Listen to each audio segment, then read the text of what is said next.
Sauron is yet to reveal his deadliest servant. The one who will lead Mordor's armies in war.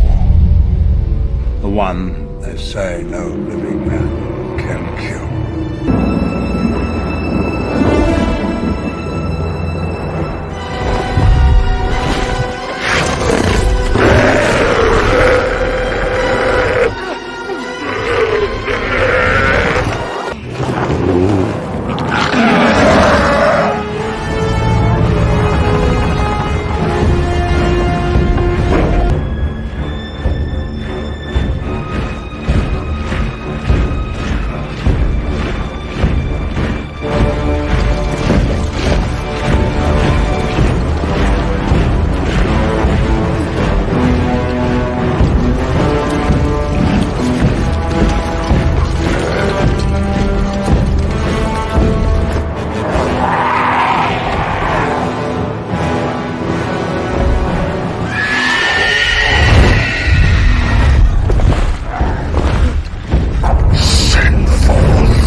For some reason, this doesn't automatically unmute my mic. It's strange.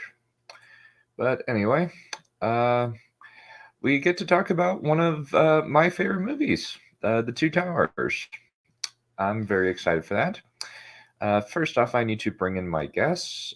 First off, allow me to bring in the lovely token female of this particular stream team. Welcome to Neph Champion.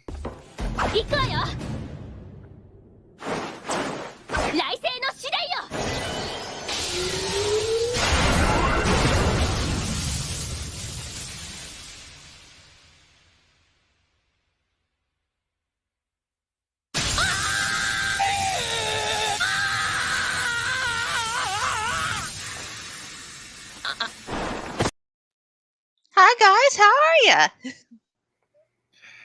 Cool. I'm doing good. Where is Wolf's intro? Where did I put it? It's gonna be in here somewhere. Oh, no, it's here somewhere. Somewhere. Dun dun dun dun. Oh.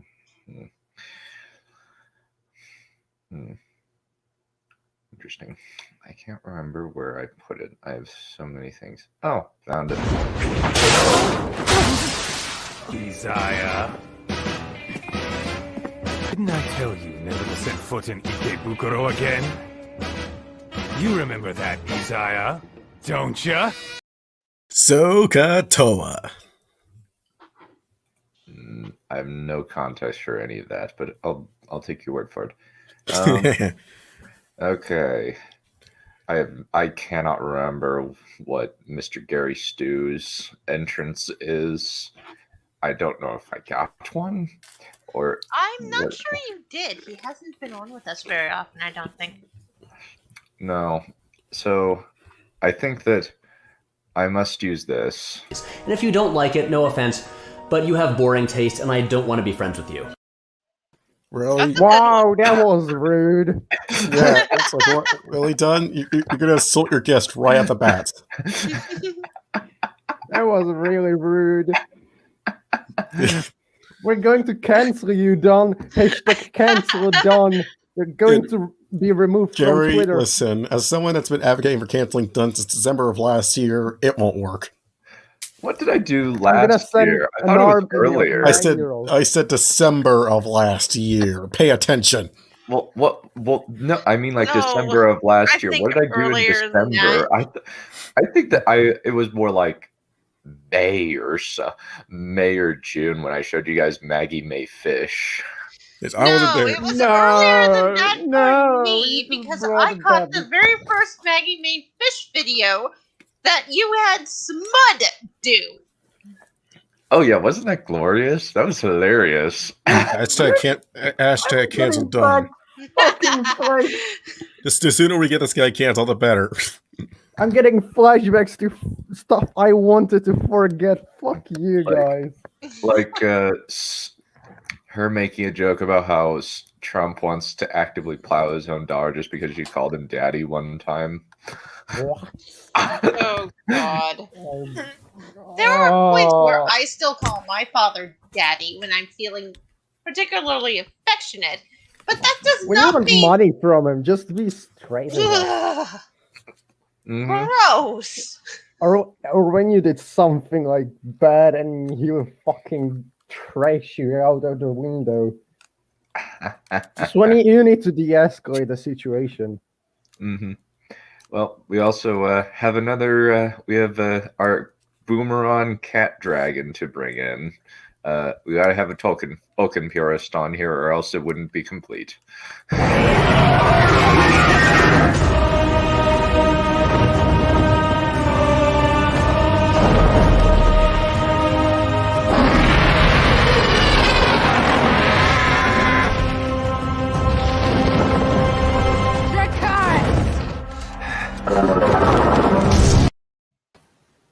Dracarys, the film. Just like that.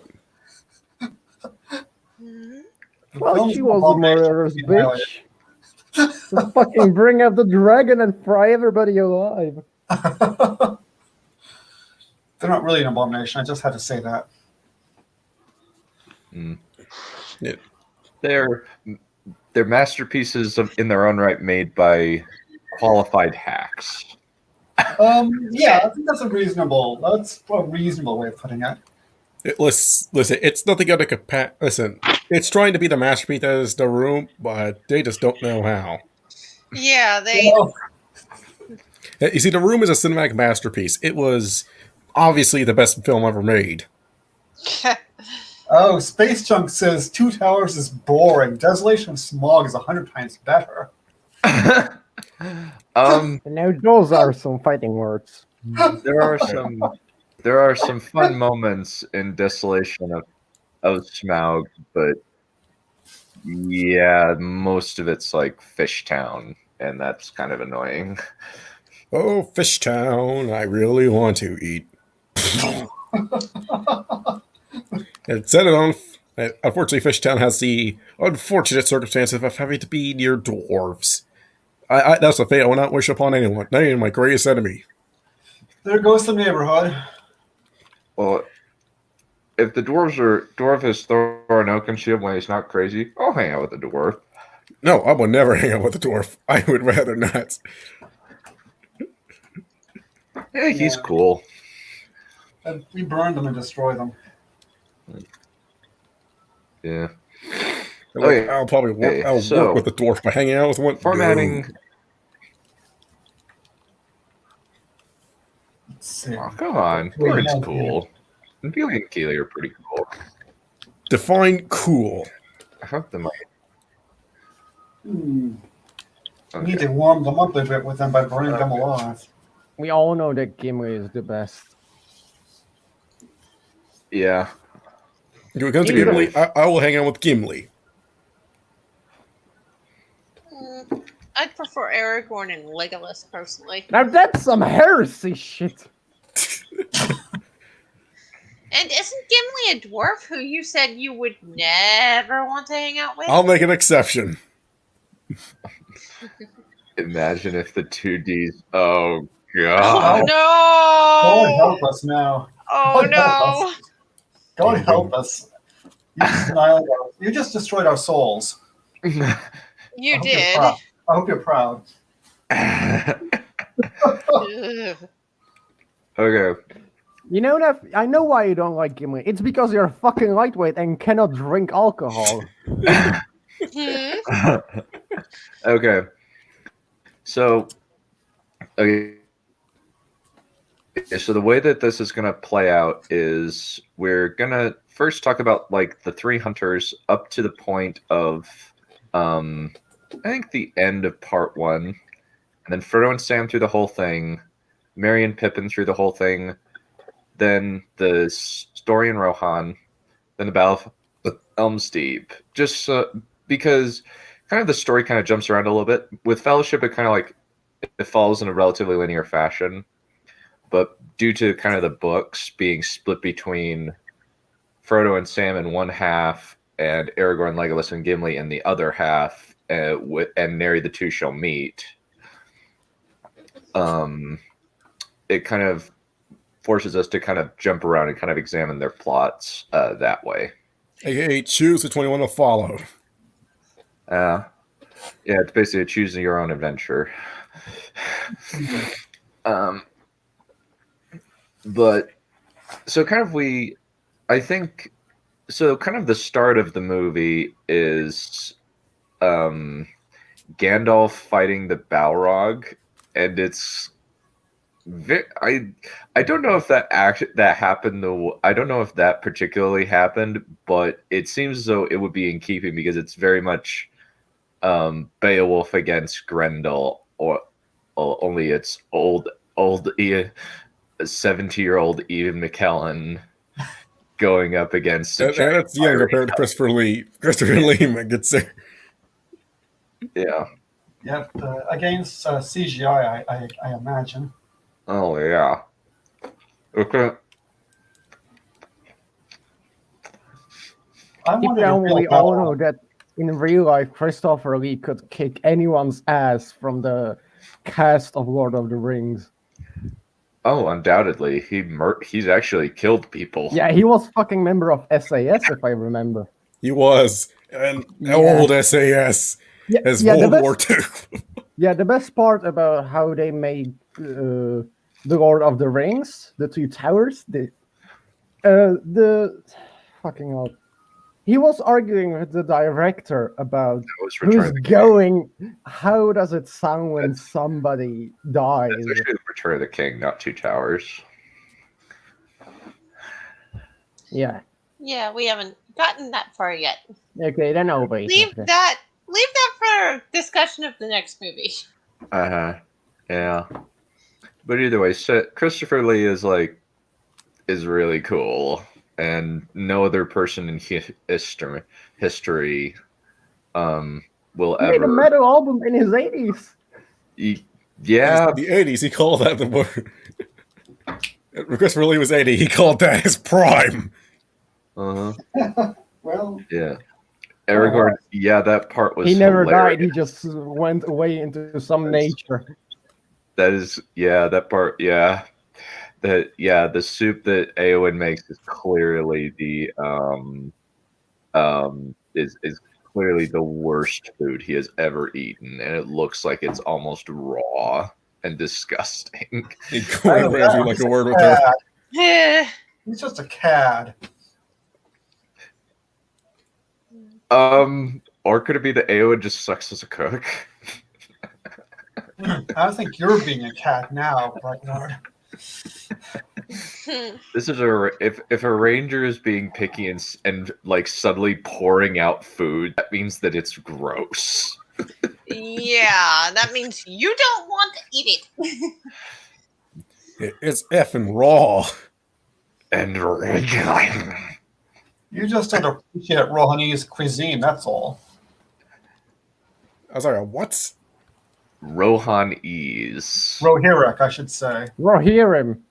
Yeah, Rohirric, the adjective. Rohirric. Cuisine. Yeah, that works. But then we kind of cut to Frodo and Sam later, but we will start with kind of the three hunters. So this mostly kind of follows the book, so with a few slight differences. But I think the major thing is, instead of starting with the death of Boromir, they just go right into the chase. Yeah, because Boromir died in first movie. And it really works.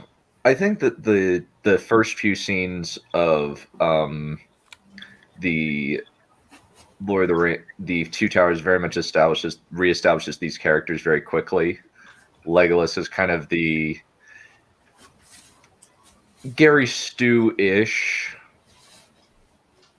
side character archer dude. Hit Aragorn's points.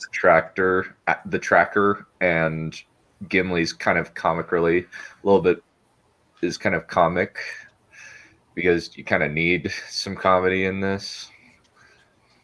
Yeah, it's a little overbroad at times, maybe. I would agree at times, but kind of at least like but it kind of seems like it's just like it's actually like he's like just griping about life more than like making like snarky Joss Whedon in lines. So it's just like you could have picked up better spots. He's never satisfied. He does grumble a lot in the books too, so I can't. So. Yeah. He's the Yeah, so grumbling it's type. fine if he grumbles. There's a question for Neph from Space Junk. Could you please answer, Neph?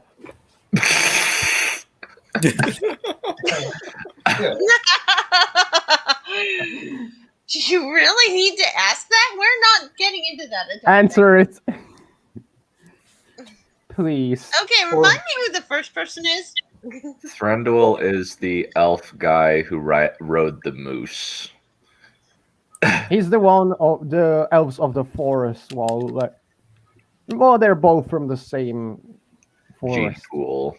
Gene There's also Figwit who appears in the Council of Elrond and says nothing. Well, that wasn't one of the ones I was asked to pick between.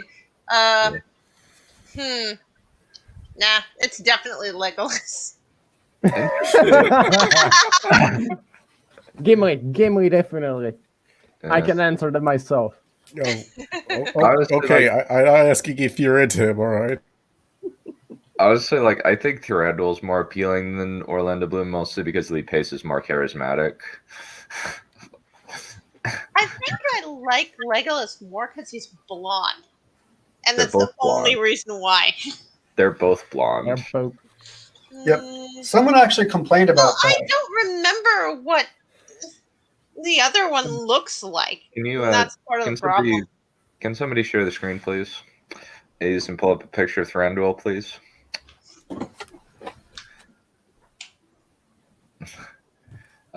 But anyway, while that's happening, they're chasing after them, and they've run into the Riders of Rohan after the Riders of Rohan have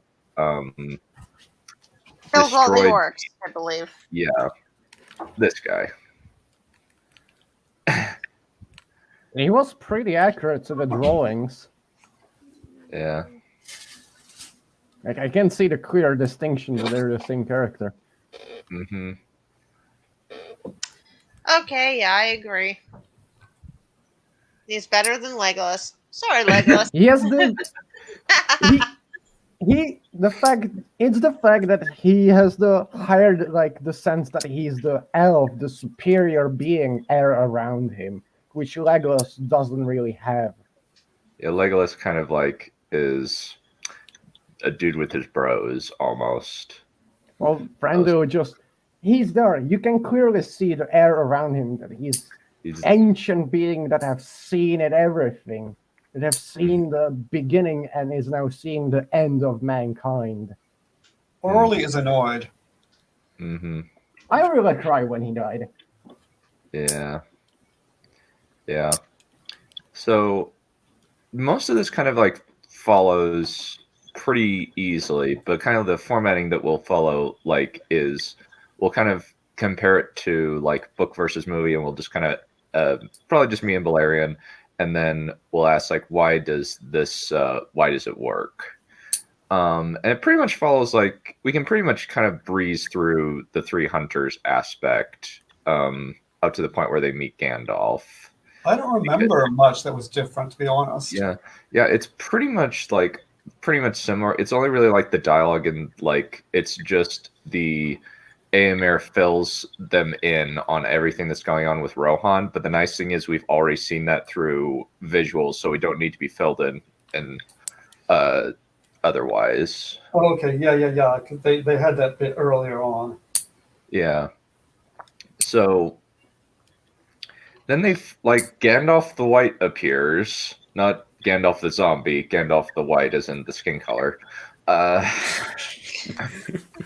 Oh, that'll be a twist. Gandalf the Black. Gandalf the Night King. Gandalf the Yellow. Well, I was thinking maybe he would talk like Jar Jar Binks or the twins from Transformers. Now I'm going to be extremely racist, but my nigga Aragorn. Oh my god!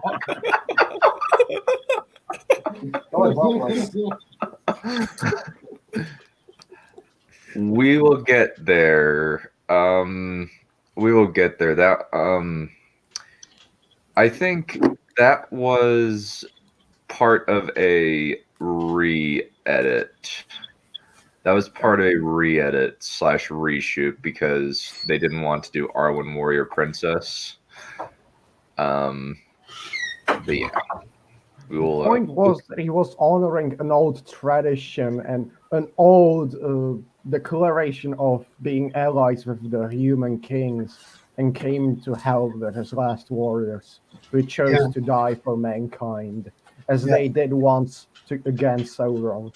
Mm-hmm. Yeah, that's a later section, of course. Yeah, that's in the Battle of Helm's Deep. Yeah. But then we meet Gandalf comes back, and I think like it's interesting that Tolkien kind of chose to, and it's interesting because Martin is George R. R. Martin, kind of the infamous for resurrections. Yeah. Well, George R. R. Martin. I was trying to come up with the title. I was saying the Waning King of Grimdark, since the new King of Grimdark is Joe Abercrombie, since he's actually put out books. Ouch. No comment. Please, Martin is never going to finish the series. Okay, George, apply cold water to burnt area here. I was just like trying to, since like Mr. Waning King, the steward of Grimdark he's kind of like, it's kind of just at this point it's kind of move over George R. R. Martin, Joe Abercrombie's in town. And he's complained to like Gandalf should never have come back. And that the thing that was really impactful about it was when Boromir died, and he's like, "Oh, anybody can.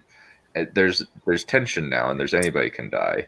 So it works more for Lord of the Rings because the fact is, well, for one, Gandalf's not a human being. No, he's not. Yeah, he's an ancient being created by a god. Yeah, he's an angel, essentially. Essentially, yeah, like almost literally an angel. Like, he's, like, since like the Valar and the Maiar are basically the archangels and the angels. There's very little difference. Martin would have a point if Gandalf was human, but he's not. Yeah. And in the books, there wasn't any Gandalf white, Saruman white. They were fucking RGB color. Yeah. Like they multicolored Saruman in the book. I would pay to see that. It would be we have the Amazon series. No, I was thinking we already have the Ralph Bakshi one where he wears red. Yeah, he started out as Saruman the White, and then he was Saruman of many colors. But I guess that would have been too expensive to do or something. I think it just I don't think it would have looked very good either, because it would have looked very bad. Think about all those colors splashed together on one thing, and when I think of something like that, I think Dumbledore's gaudy robes and just. It looks psychedelic, man. Yeah. Psychedelic. Yeah. Yeah,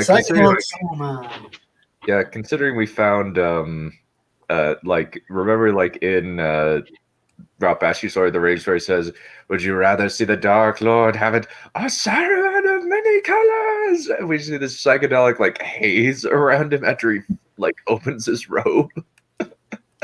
I think I missed that though. I think I blocked that out of my memory. I think I fell asleep. I don't know. I don't remember. Yeah, Bashki is. I think like. Well, it's just like. You know what? Actually, yeah. Second Yeah, color. good. Oh, yeah. Yeah. Yeah. Saruman of the LSGs, Space Trunk. Yep. Well, Yeah. Well, it's like the other way they could have done it is like the Horse of Many Colors from Wizard of Oz. I where think he's they wearing did a that. different. Where he does it, wears a different color every time he's on. Or his robes are color changing, and they change every few seconds. It's not where it's just a splash of all different colors that give everyone headaches. I still don't know if that would. It might have been. It might have been interesting if, depending on the circumstance of the context, it suddenly changed. Woo! Well, Maybe. yeah, that would have worked. Yeah. Yeah. So, but yeah, this pretty much like is almost nearly book accurate. So we can kind of hop, skip, and jump over it. But kind of the major changes kind of come in with the Frodo and Sam, specifically with Faramir. Faramir's very different in this version, but the main thing that kind of comes in is I did actually forget something that was changed. The relationship between Éomer and Gimli, where they kind of have almost this rivalry, is cut out. Where Éomer insults Galadriel, the Lady of the Golden Wood, in the book, and Gimli says, "Hey, douchebag, you're talking about stuff you don't understand." Yeah, he deeply loved Galadriel Yeah. the moment he saw her. That was the part of the extended edition that I thought should have been left in the theatrical cut of him talking about the 3 hairs he received as his request. Mhm. Yeah. Éomer didn't exactly. It's not that he exactly insulted her. It's that men and elves are drifting apart, and the Rohirrim think that elves are basically these kind of creepy magic things, and they don't trust them. They're grumpkins and snarks. Yeah, they don't trust them. They're like almost half legendary. They're kind of like scary because they're kind of supernatural powers and things. So they're kind of scary and creepy. And Rohan is basically like Dark Age, almost like Dark Age Celts. Yeah, they're not into that kind of thing. They're not. They're kind of simple. Mm-hmm. Yeah, and especially like they live in like they're basically like Vikings on horseback. I think is the way that was their aesthetic was described. Yeah, and their language is they use Anglo.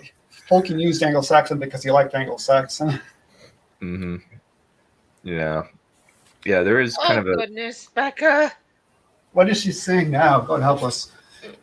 Throw them a magenta on Thursdays. Bring it on, I say. Well, the thing is, if they'd gone with Saruman of many colors with color-changing robes, they could have made his robes the hint that he was being deceptive or something with the colors he was wearing. Don't put J.K. Rowling into this. Don't put J.K. Rowling. Oh my god. No. yeah. Yeah, don't do that. Yeah, J.K. Rowling is kind of we'll keep. I don't know if we ever want to talk about Harry Potter. Really, Harry Potter's dead. Harry Potter she murdered Harry Potter like with she murdered her baby. Yeah, she essentially did a Hideo Kojima on her own franchise. Yeah. So you think the 7th book was that bad? Is it? No, it's the Fantastic Beasts 2 retroactively murdered the franchise. I would actually say that the series was bad and after her Twitter tweets. I would actually say that. I'd actually say that. Everything she says in interviews.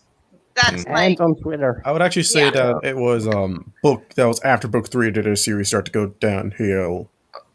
It's at least fine writing.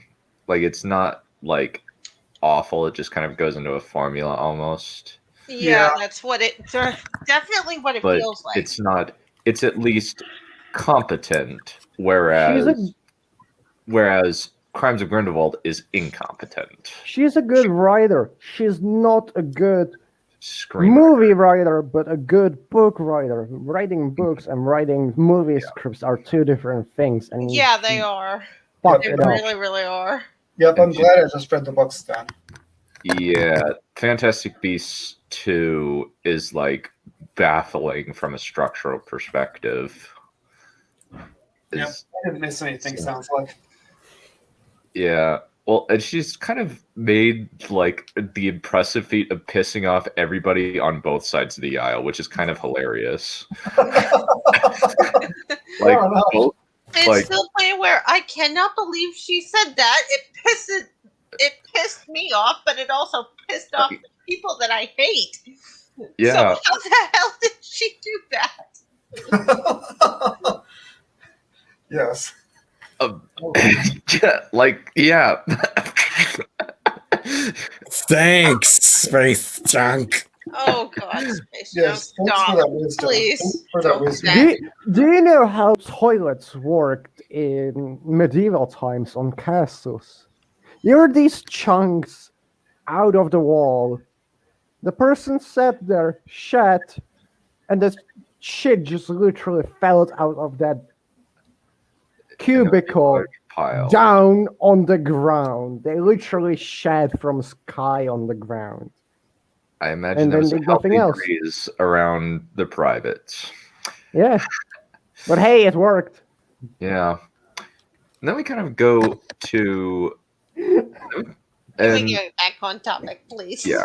Yes. And then we go to Frodo and Sam is also pretty close. I think this is actually like actually slightly more accurate to the book, to be perfectly honest.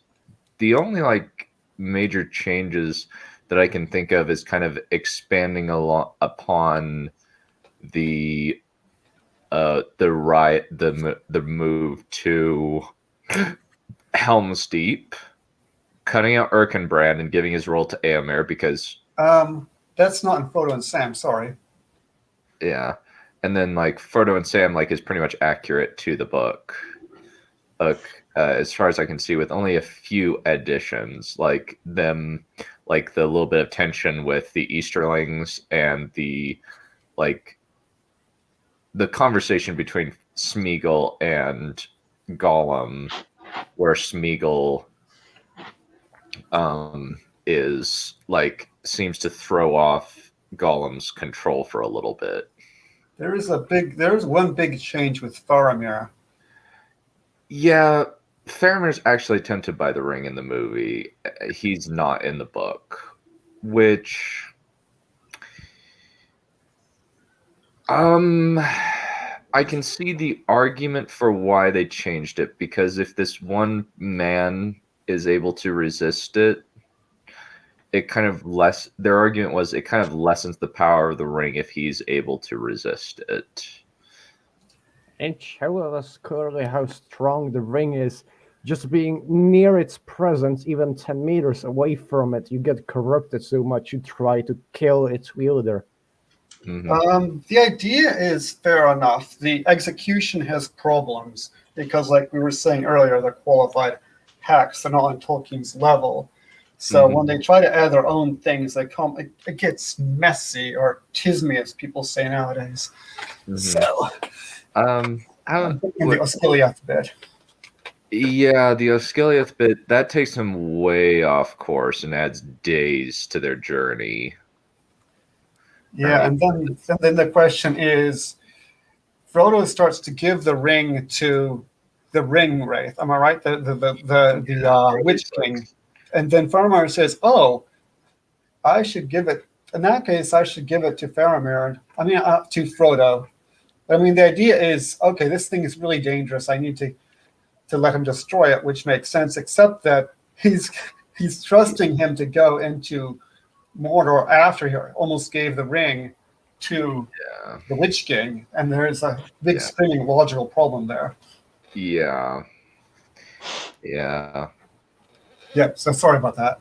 No, that's totally valid as a criticism. I think they tried to well, he's probably like 1 billionth percentage Maya because he's descended from Baron and Luthien.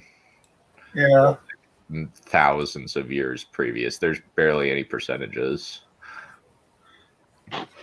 I think that's actually a very good point. I still like Faramir, and like his arc conceptually is pretty good. And they kind of saw him as kind of this. He's kind of like just this nice guy in the book who just seems to be like, hey, like if I would not take it if it lay by the wayside, and he just lets them go. Whereas in the movie, they're kind of like more established, like he's got daddy issues, and he was best buddies with his brother who's now dead, and he's really still he's a sad boy because he saw his brother's body and he didn't really know how he died. Yeah, that's in the books too. They developed it. Yeah.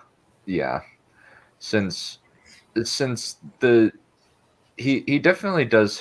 He is definitely sad about it, and it's and I think that they were trying to make him a little bit more of a dynamic character because he's just kind of a nice guy who just says, "Hey, here's tea and crumpets." Now, I wouldn't. I know you have. Find out that you have the Ring of Power. It's fine. Go. I don't. I want you to just. You can just go with my blessing. Here's some food. Food. Go. Well, the thing with his father helped with that too. His father telling him that that if you let them leave, your life's forfeit. Which that part's dumb. I think they should have changed that. Yeah, kinda. Yeah, that part is just unnecessary. Like he's just like it should have been just your dad's gonna be pissed if he pissed when he finds out. So what? Yeah, I mean the actor acted it well, so I'm gonna give it that. Yeah, it's just that the line is just like the next movie is just like maybe it's kind of just saying like, hey, if you let them go, it's treason. You could get killed. But that line in context. I think they were trying to be subtle about that, and it didn't really work. Maybe. Yeah. Yeah. Oh well. Yeah. Yeah. And yeah. I think that's a very good point. But I think he makes the same initial mistake, but he the difference is that Faramir actually resisted. Mm-hmm. And it's not like he just resisted automatically. He just was tempted and then overcame, which I think is a little bit more compelling, to be perfectly honest. Yeah, the concept is fine. Yeah. Kind of sometimes at least with the Nazgul coming over and nearly taking the ring, it's just he's like, I can definitely see your point there. It's kind of just yeah. We do get a very good speech from Sean Astin as Samwise about how stories work. I think that's really nice. That's a nice bit, yeah. Yeah. And it's kind of I think people called it the meta speech about how you always wanted to keep going with all this even though the stories seem dark. There are some differences with how the story plays out. Most of Sam and Frodo's Return of the King story, at least in the movie, happens at the end of Two Towers. So, the Two Towers ends at Cirith Ungol, which is interesting because Tolkien wanted it to kind of end in a defeat rather than a victory. So that's why the midsection ends with the Battle of Helm's Deep as a victory for humanity. And then Frodo and Sam go past Minas Morgul, go up to Cirith Ungol through the Shelob's cave, nearly get killed by Shelob, and then Frodo's captured by the orcs. And Sam at first thinks he's dead, but then you realize since he wasn't after he took the ring from him. Yeah. So they kind of decided to stretch the first half of Sam and Frodo's arc in the second half of Two Towers over a little bit longer, and move and kind of reduce a lot of Sam and Frodo's travel time through Mordor in Return of the King, which that makes sense. And because if you're kind of like had like a similar amount of time, like I think like 30 minutes of trudging through endless wasteland, it would have been exhausting. Yeah.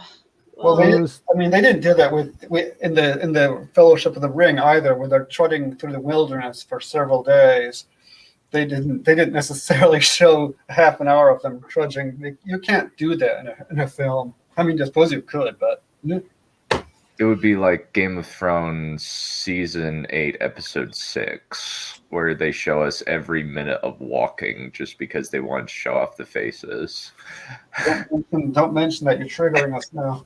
I would like to say, Space I Jam. live to trigger you people. What are you talking about? Yeah, but it's not much working. It's pretty good. You must try harder. Oh, I could always just do the. Yeah, do harder. Oh, do you want me to pull up Maggie McFish and we can respond to her now? Do it. Do it. I dare you. I think done means trigger in some language.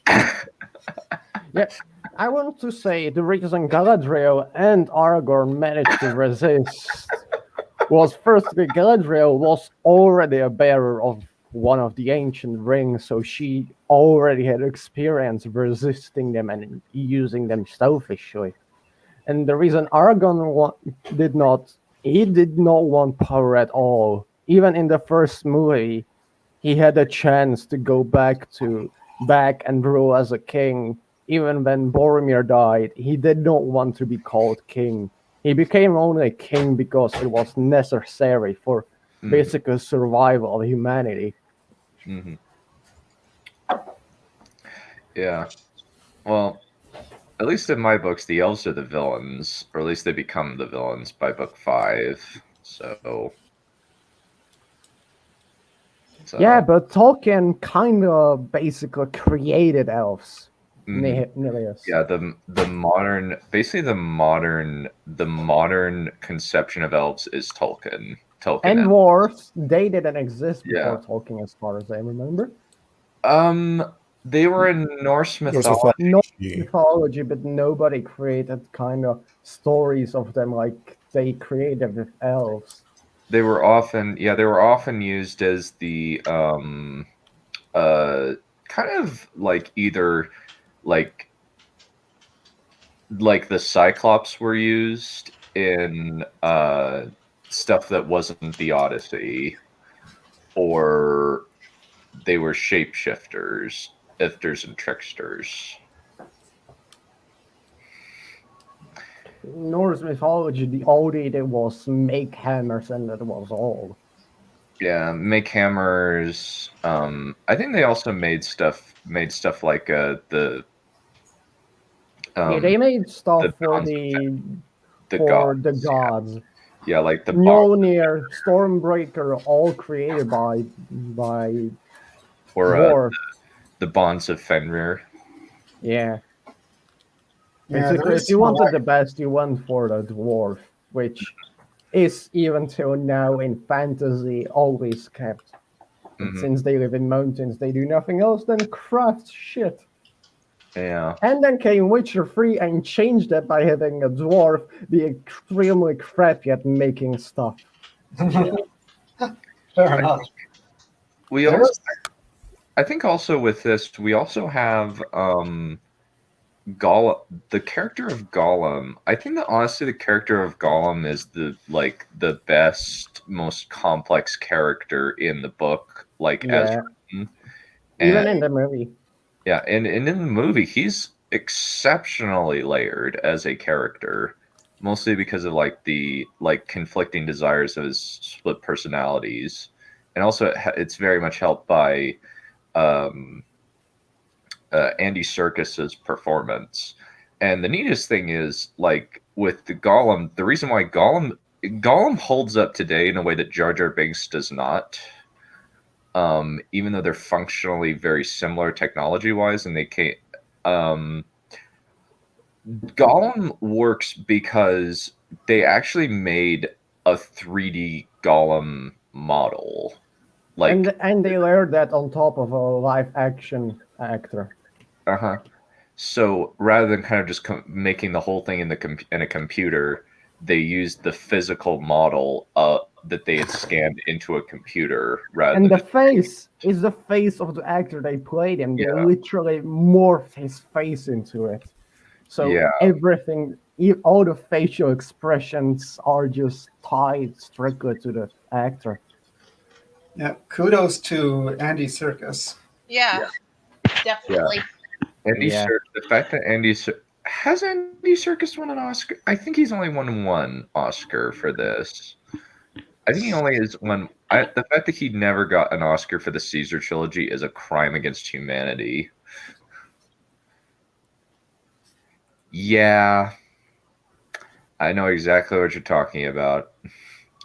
Yeah, she's also really fracking expensive.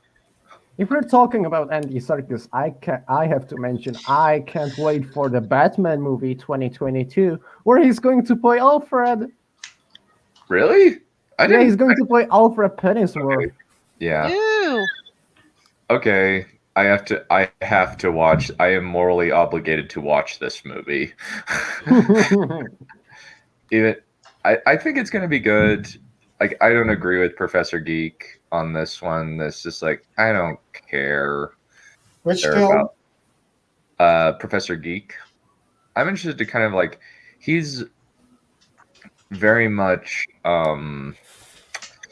he's been very much decrying that DC characters is kind of like going away from the iconic roots of the characters, and like that, like he hates what is being done now. He even hated the Joker. He like hates like just the concept of the Joker movie and says, "I'm not going to see it. It's the wrong way to treat that character. You can't give elemental evil a backstory. That doesn't work. He can't really be sympathetic in order to work." So I don't think he ever read any Joker comics because those give a shit ton of backstory to Joker. Yeah, it's kind of it's kind of weird because like for me, like I'm just like, if it's good, I don't care. Like the Sword of Truth series, the book series is crap. Like irredeemable crap. There's very little that's good in it. However, the show is actually pretty good. Like I would give the show like a 6 to 7 out of 10, whereas I would only give the books like a 2 or 3 out of 10. So, like that's the case where it's just like I don't care. I legit do not care. Like adaptations can be better, especially when like the creators of the film or media visual adaptation are better than the author. Mostly because the author is A, not a good person, and B, an unoriginal hack who stole most of his stuff from Wheel of Time. Raymond didn't do anything different with it. He just cut and pasted it. But yeah, I think this part, I think they definitely like are setting up like a lot of scenes where Frodo is clearly obsessing about the ring and is clearly like they definitely heighten it a lot more. Like the ring weighs on him in the book, but they kind of amplified it, especially because they're setting up for the ending very well, an ending where he eventually gives into the ring. And they're kind of just like setting up like how like he's like slowly like growing more obsessive about it. In the books, they tend to emphasize Sam's point of view, so that he's viewing Frodo from the outside. Yeah, Sam is very much like Tolkien often said that Sam is the actual hero of Lord of the Rings, and to some extent, I would agree with that because definitely he's very much the POV character that we see it through. He's the MVP. Yeah. Yes.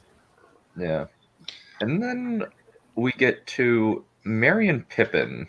Like after which they're being carted around by orcs.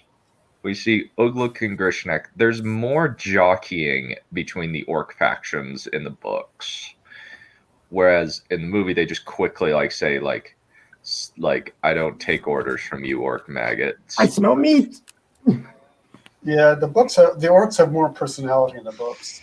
I would agree with that. Yes. Yep. Mainly because they some orcs are thinking let's desert, run south. We don't want to be part of this. Or this, at least in Return of the King, I believe. And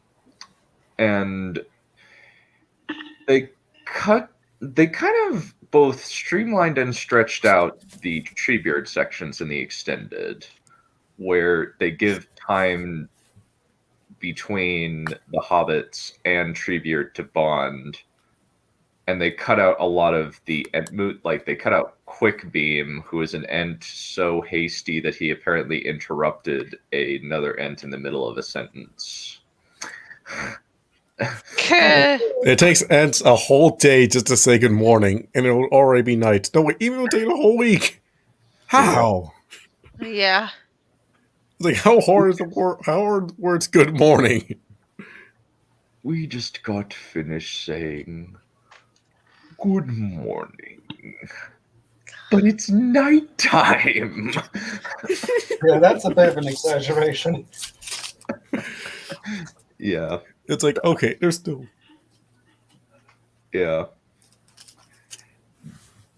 Yeah, they are very, very much needed, funny people. Don't encourage the tree, Mary. I actually enjoyed how they tricked the Ents into seeing what was actually going on. Yeah.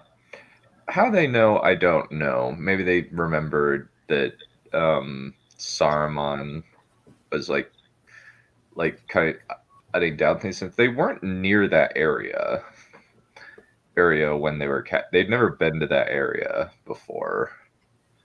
But I think they're kind of thinking, I don't know how they would know about that, but I guess they could kind of say he's probably cut down a lot of they need a lot of wood for those pikes.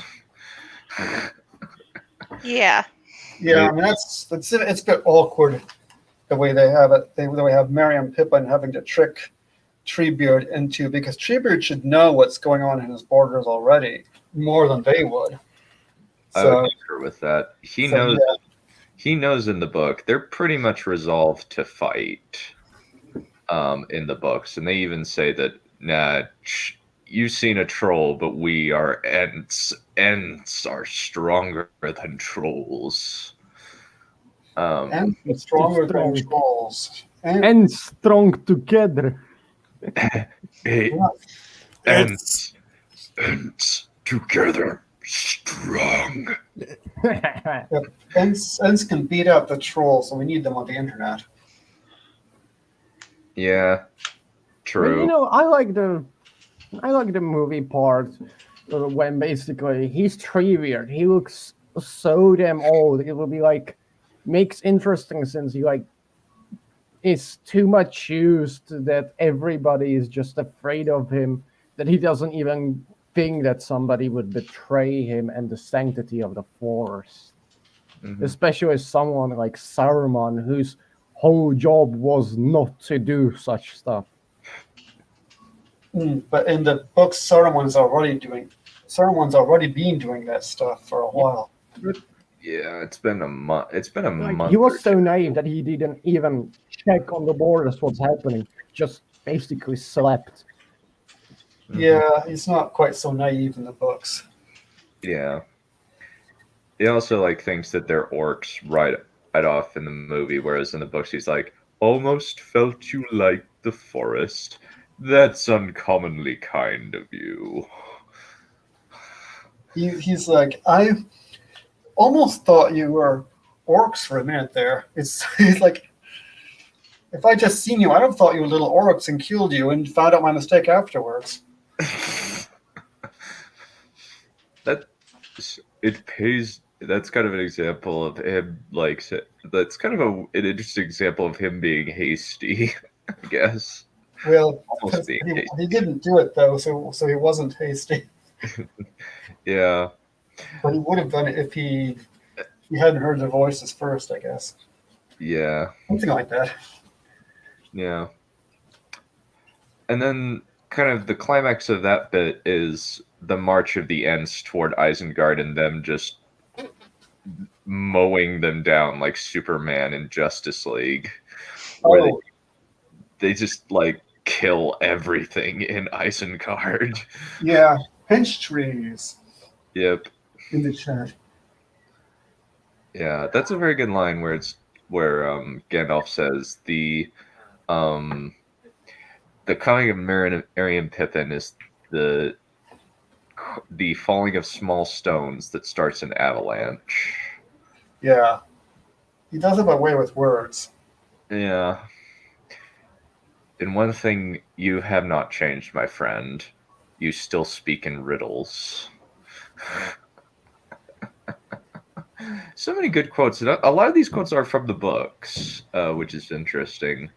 And they actually did something very clever with when Gandalf returns, they layer over Christopher Lee's voice over Ian McKellen's and have a weird mixing of the two voices. Kind of to throw off the audience, though it's kind of difficult when Gandalf is in the trailer and on the poster. Yeah. And on the toys. For me, it was surprising because I never seen the posters. Yeah. And that kind of like ends with just this sweet moment of we're pigging out on Saruman's food. We're doing a raid for food XP. Yep, and they stole his pipeweed too. Well, which in the book, my weed. Yeah, in the book, it's a clever setup for the showering of the Shire. Yes.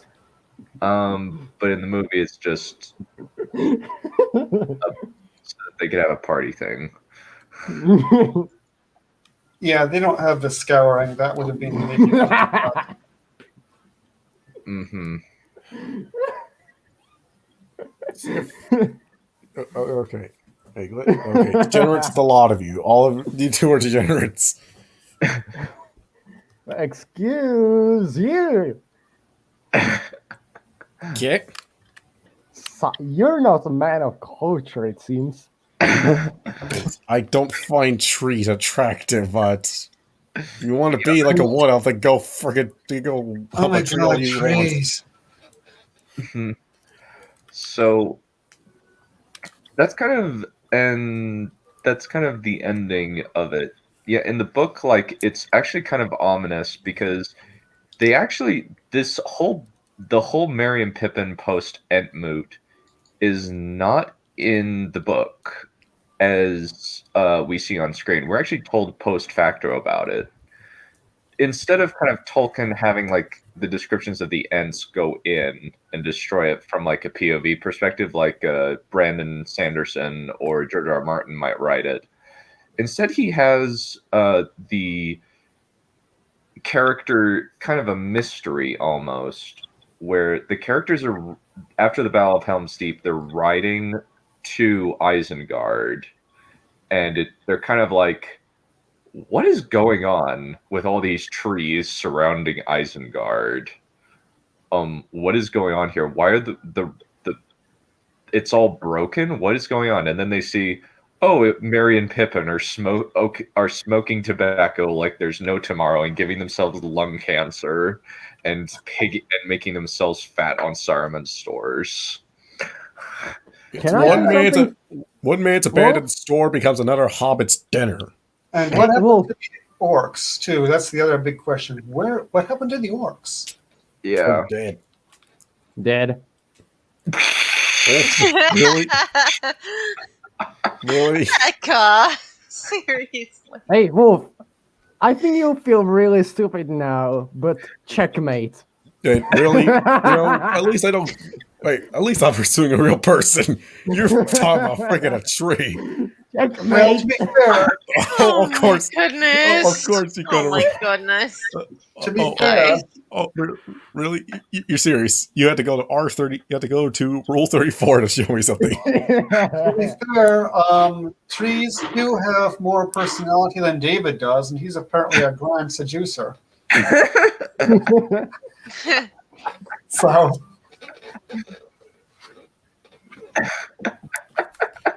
actual quote from the books.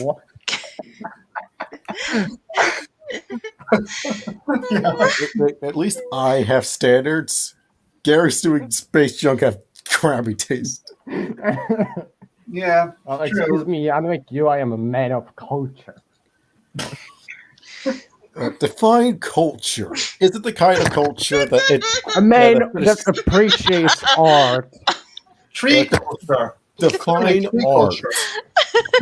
Define art. Anything that I like and you don't. Define art. I can't confuse. What do you mean by art?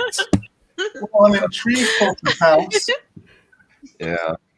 Define art. Define art to me. Describe what anything that I like. And Guys, can we please get back on topic? So, It's funny, but let's keep going. We're actually making relatively good time. We're through most of the movie in less than over an hour.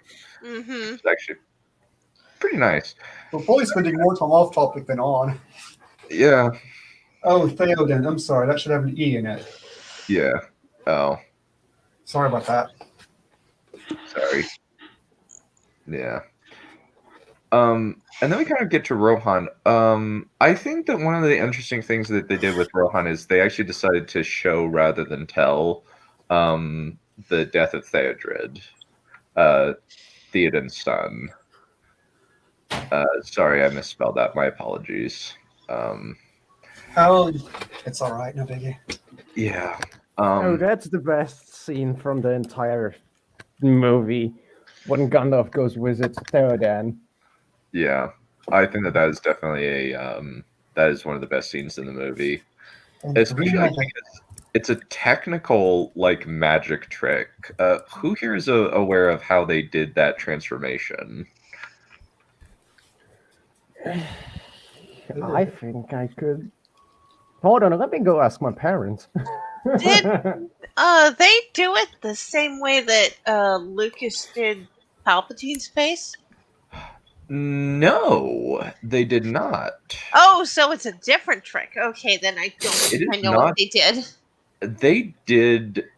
Basically, what happened was they had it in stages. They had the makeup in I think 3 or 4 stages of aging.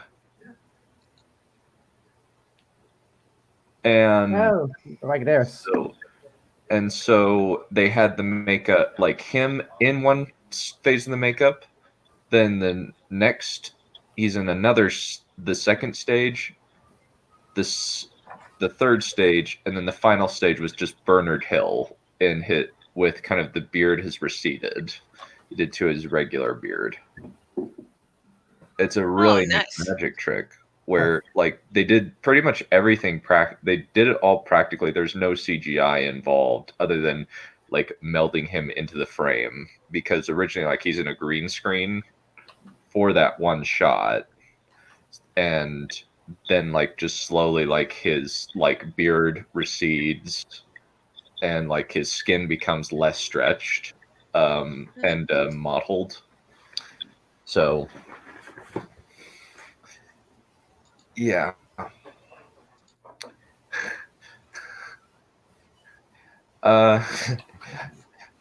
Actually, the opposite. They died in Minas Tirith of old age a little bit after. I think either a little bit before or a little bit after Aragorn. I'm not sure, but it was around the same time. Rest in peace.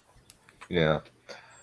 But they do, like, basically what they do is they cut out Erkenbrand and decide to give his role to Eomer, which I think works better because Eomer, like, is a more significant character. Erkenbrand just kind of appears for the Battle of Helm's Deep and then disappears afterward. Doesn't really do anything. So You can't. I mean, in a film, you can't really do. In a book, it's fine. There are going to be characters around who aren't the main characters who will do things. It's fine. But in the And characters that films, will appear for a single scene and disappear again because they have no more use for them. mm-hmm. yeah. But in a film, it's not really so very practical. And then the audience will get confused. Who the blazes is this chap? You know, where Yeah. he come from? What's he all about? So, Yeah. yeah, that's fine. Yeah, it's kind of like one of the differences, the fact that Erkenbrand like tries to beat the orcs at the at a ford. I can't remember, I think the fords of Rohan, and he gets beaten, and Gandalf is basically trying to rally that particular force, while Theoden holds out in Helm's Deep, so that he can kind of catch them with pincer movement. Whereas in this, it's basically just, we need to ride to find Eomer's army. And it's really cool, but we'll get to that later. We also get like an added action scene where the Wargriders appear, and it is fun, but it is pointless, is how I would describe it, other than an Aragorn fake-out death. Oh, did anybody really think that Aragorn was dead? I'm asking non-book readers. Did anyone actually think he was dead? Well, No. I wasn't a book... Okay, so my history with this is weird, because I first watched the animated movies. And then I listened to the BBC radio drama, which the BBC radio drama is actually very, very similar to this, to the formatting of the movies. It's almost identical, which is weird because that I think came out either in the 80s or the 90s, and it was almost predictive of how this played out. And it's well worth watching. I think the whole thing's on YouTube, and it's pretty good. The Witch King sounds like a posh British dude.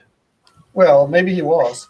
Better than him sounding like Starscream, because I just could not take him seriously after I heard his voice. Do you not know death when you see it? Die now and curse in vain. Yeah, I can't take that seriously ever. So anyone who actually thought Aragorn was dead, despite having a whole other film coming up named after him? Yeah, no, I didn't think that he was. I didn't think that he was dead. Really, like. Me neither. Yeah. Yeah. So it's. Yeah. I mean, it's not the worst thing in the world, but yeah, it's obviously kind of fake. So it's like what? Because if the audience is just saying, "Dudes, we know he's not going to die, so just shut up already." Yeah, it's kind of it's a slight plot cul-de-sac. Just, I think, kind of to reiterate the strength of Aragorn and Arwen's relationship. Other than that, I don't know if I can really see a point to it. Yeah, I mean, I do see a point to having an expanded role for Arwen. So there is that. Yeah, but like we kind of got that already with the flashback scenes where Aragorn's kind of thinking about Arwen. So, and maybe it's to kind of show like how important Aragorn is and like how much like the Rohirrim seem to respect him. There is an interesting difference between the book and the movie that's kind of interesting. It's not really a flaw. In the book, Aragorn is unwilling to give up Narsil because it's such an ancient and powerful sword at the gates of the gates of Rohan. because like they just say, "Hey, you're going to see our king. I can't allow you to have any arms." And Gandalf has to say, "Hey, Aragorn, I'm giving up a sword that's way cooler than yours, or shut up." In Basically. precisely those words too. Yeah. Yeah, since Glamdring is like thousands of years older than Narsil at my last recollection. It was forged in Numenor as far as I'm aware, whereas Glamdring was forged for the king of the elves of the Noldor in the First Age. Beat that. Yeah. Yeah. It's just like you can't no sword made by man can compare to this. Even the sword of the king of Gondor can't compare to this sword. Yeah. And Aragorn like realizes he's being ever so slightly petulant and then just says, "Hey, nobody touch it. I'm placing it here. Nobody touch it. Yeah. Which is It's my fair stuff. enough. Don't touch it." If I'ma you touch touch it, it. I kill you. I think it was more like this. There's the implication that the sword would kill you. It's like Durnwin from the Chronicles of Prydain, where if no, only thou of royal blood can draw royal blood / royal worth can draw the sword, and anybody else is going to get burned alive. Oh, okay. I've seen that kind of thing elsewhere. Yeah, it's nothing specific is said about what would happen if anyone actually did touch it. Yeah. And then we get a little bit like there's two versions that I think are very there's two actually versions of this, at least with the extended edition with the funeral of Theodred. There's actually two equally tragic versions. One is where Theoden was missed the funeral for his son and died, what that he was under Saruman's influence, and the other is the extended where he was there for the funeral. And both are kind of equally tragic, but one kind of just like, oh man, like you just were out of it to the degree that you just missed your son's whole funeral. That's really sad. Yeah. But at least like with the extended, he kind of like gets some measure of closure, and, like gets to bury his son. And that's a really sad moment. I think it's just like some really good layering, and it also like speaks for something that was against the time, because this was kind of like most of the actors in Lord of the Rings are kind of actually like older, more experienced, especially theater trained actors, whereas most of the time in this time period they didn't have as many of those. Most of like the actors were kind of younger actors that were in movies at that point in time, at least as far as I recall. Kind of because like we were kind of getting out of the dark age of movies, which we're kind of going through a repeat of now, but for different reasons. In the late 90s, it was Batman and Robin or Spawn, in terms of like blockbuster movies, where it's just or Jurassic Park: The Lost World, where it's just mostly bad CGI bad CGI exhibition tests. Yeah, I think there were some Star Trek films, if I'm not mistaken. I think there were, yeah. Since when did Next Generation start? I forget. The Next Generation started in '86, and the film it ended sometime in the '90s with season 7. Okay. Okay. Yeah. Okay. And the film came I think the film where Kirk meets Picard came sometime in the '90s. That makes sense. Kind of a remote memory at this point. Yeah. I have no memory of this place. Fair enough. Yeah. So after that, we get to the Battle of Helm's Deep, which I really like the Battle of Helm's Deep. I can't actually see.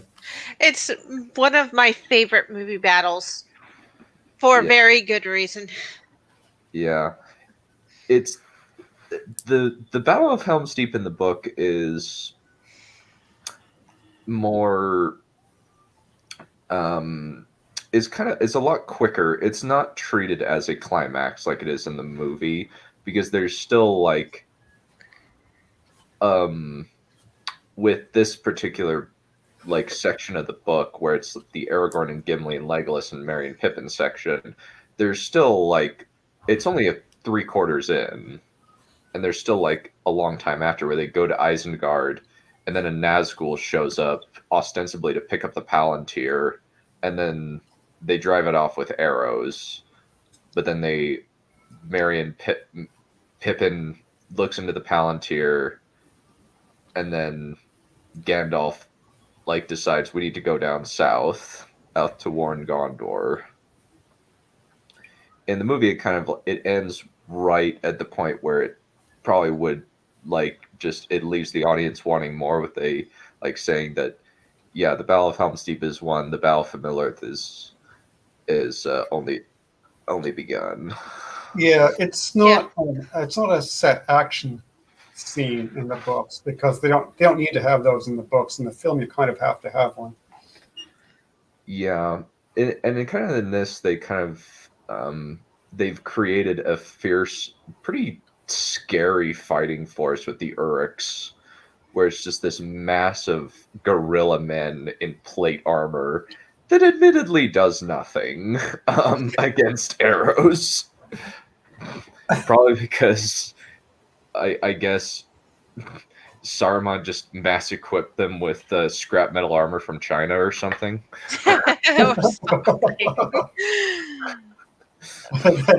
They didn't That have any doesn't full mean armor. that those numbers aren't still terrifying They are still because scary because 10,000 against like probably like about around 1,000, including the elves. yeah. Now we can kind of get into the elves. The elves are interesting. I think it's fine that they show up, but one of the funny things about it is they all apparently die and vanish. What the? I know Helger dies, but did all the others die too? I imagine they did, since you don't see any more elves after Haldir, after like the rush to the after the retreat from the Deeping Wall. Yeah, I don't know. Is that a continuity thing, or did they intend for them all to be dead? Is that part of their arc? I think that they're just probably just all dead. I think that makes more sense. It does. No, they didn't respawn like the Dothraki? Yeah. No, they didn't. Unfortunately. Bother. Yeah. Oh, lovely. We actually are. Let me grab him real quick. I think. Well, actually, never mind. I need to probably just stop sharing my screen. Period, rather than just not share it. But we have our resident Christopher Lee Stan in the waiting room. So we have to bring him in. And we're all Christopher Lee Stans to one extent or another. This man calls him his Lord and Savior, would probably worship at his grave. Yeah. Fair enough.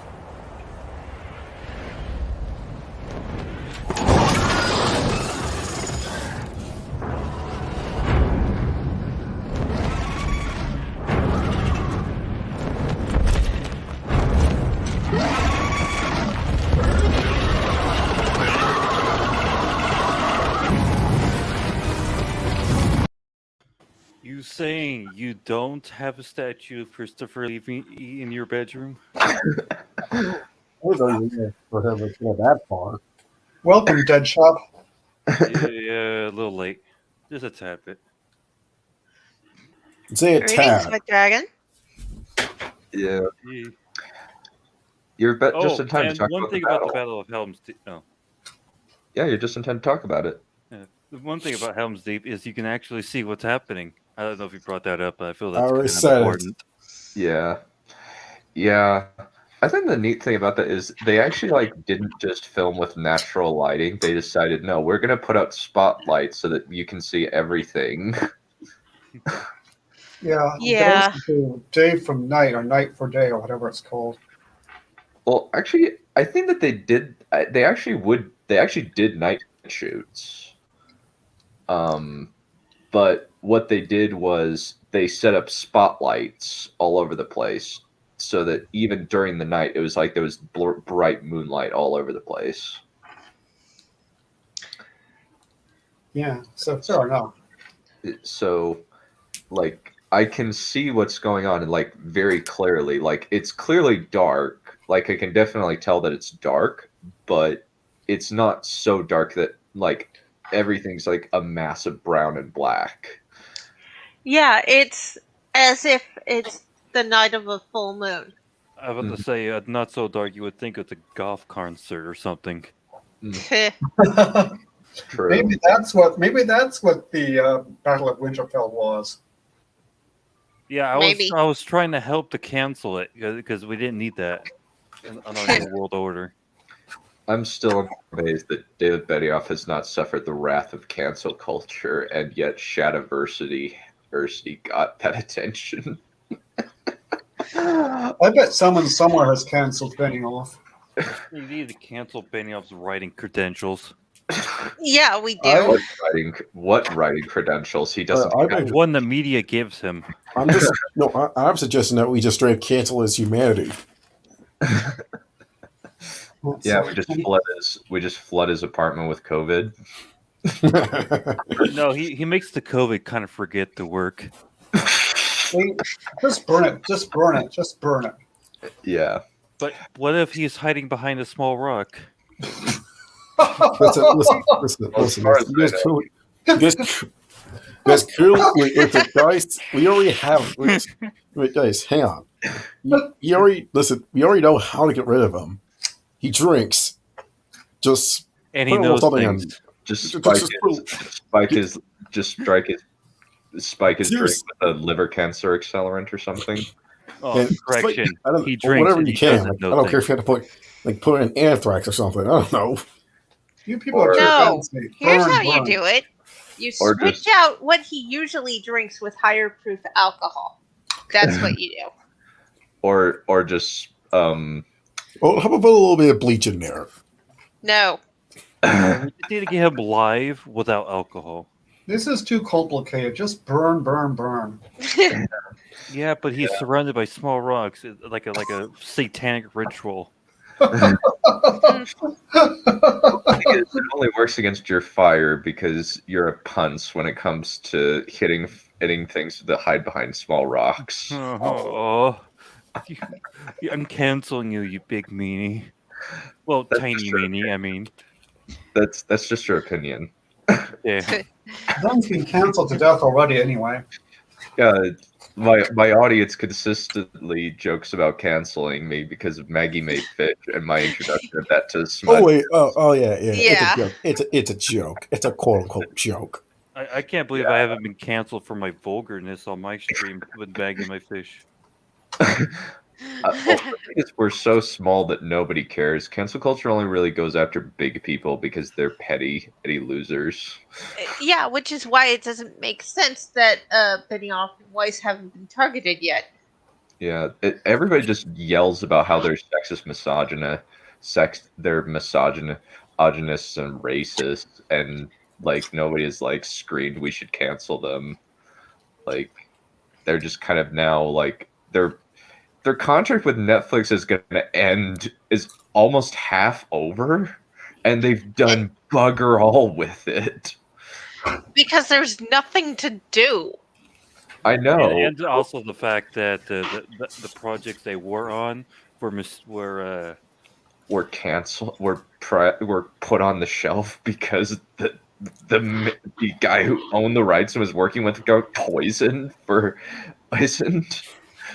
Yeah. By one of What his are the fucking odds on that one? Nut. I don't know what the odds are. That was insane. Oh yes, that was very interesting. It was insane. Insane luck for us, that is. Yeah. I mean, not so much for the guy who died. I really feel for his family and all that. But Yeah. at the same time, it's thank God. Yeah, and it's just and now COVID is kind of just like they're just like there is no way they can make up the money that they got from Netflix. Netflix should probably just go like jettison them and say no. We know that you are not going to make up this money. We need to cut our losses. Yeah. Or, hey, you have not lived up to your end of the contract. Give us our money back. Except sunk cost fallacy. Well, I think it honestly would be better if they just said, hey, give us back our money. There's no way you can make this money back. Give it back now. You have not lived my money down. Yeah. Yeah. You're jail. Yeah. Or just send them adrift for weapon smuggling. That works. Yeah, that works too. Never kind of forget that. Yeah. Yeah, we're never gonna let them live that down. Never, ever, ever. Yeah.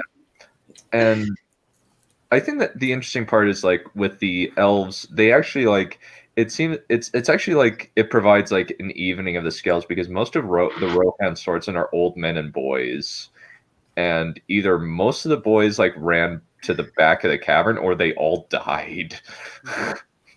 So that's dark. Yeah. Yeah. I don't Not think as dark as the people as many as Morgul, who died there. Yeah.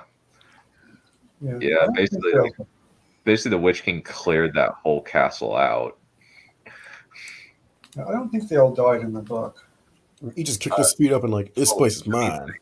Well, I mean, like in terms of like, since we see like Hala son of Hama, and he gives a sword to Aragorn, like inspects his sword and gives him a little bit of a pep talk. We don't see him or any of the younger boys or old men. We just see Aragorn and Theoden leading the household guard out into the crowd. So my assumption is that most of them are dead. Except for maybe Peter Jackson's Rohirrim. That man's alive because no one can kill that man. I would say he's multiple Nice job. characters. What did you do to Becca? What? Becca was talking to Nihilus. Hey.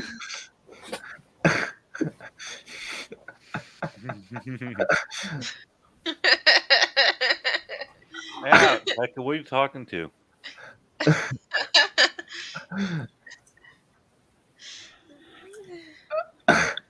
Becca, I think you need to get yourself checked at the nearest mental institution. Yeah. That wasn't nice. No, that's hilarious. Guys, who is Becca speaking to? I don't see in the chat anybody except Becca and Space Junk. Yeah. Becca, are you okay? Do you need help? We don't exist. We are hallucinations. Clearly. Who's speaking? What? You know what the one negative about Return of the King Okay, is? it's a. Is we Don't don't get to bring hear that the up yet. Yurikai We'll theme. go over that when we go over the next movie. Yeah. It relates to us not able to listen to the Yurikai theme or Christopher Lee. Well, one part, but that's it. Yeah. Because Christopher Lee's just voice he has one of the best voices ever. The only like one that I can kind of think that's almost as good is James Earl Jones. Like Charles Dance. Yeah, Charles Dance has got it. Well, Charles Dance, his voice is rich, but it's not quite as rich as Christopher Lee or James Earl Jones. Like I watched him in Coming to America, and Coming to America. Try making sense of that sentence. No, my mind goes into very dirty places. Huh. No comment. Well, but like they just both, all three of them have rich voices, but Christopher Lee and James Earl Jones, like their voices are really great. Same with like Kevin Michael Richardson and Keith David. Like seeing Keith, I kind of squeed a little bit in my seat when I saw that Keith David was on Community. I'm just like, Goliath is on Community. That's so awesome. Anyway. Oh, have you seen what was that? What was those movies called with the things? The Thing? No, goddamn. When you get them wet, they multiply. I forgot what it's called. Gremlins. That's what it is. The second one. I haven't seen Gremlins. Christopher I thought Lee you were is talking in, about Raylo fan base. Who gives a shit? Anyways, Christopher Lee was in Gremlins too. Oh yeah, I remember now. Like, And he was amazing Dracula. Oh yeah, he's pretty much the definitive iconic Dracula in many ways. So yeah. So kind of we have the initial assault where the elves are defending all along the Deeping Wall, and then there's a bunch of elves behind it, and the Urkai do a haka essentially by just like screaming and pounding their chests and pounding their spears. So, and like you have this one Urkai commander that doesn't have a helmet. And I imagine the prosthetics were miserable because they were getting pelted with rain. Yeah. Like they actually like made sprinkler hoses to spray all over the orcs all in front.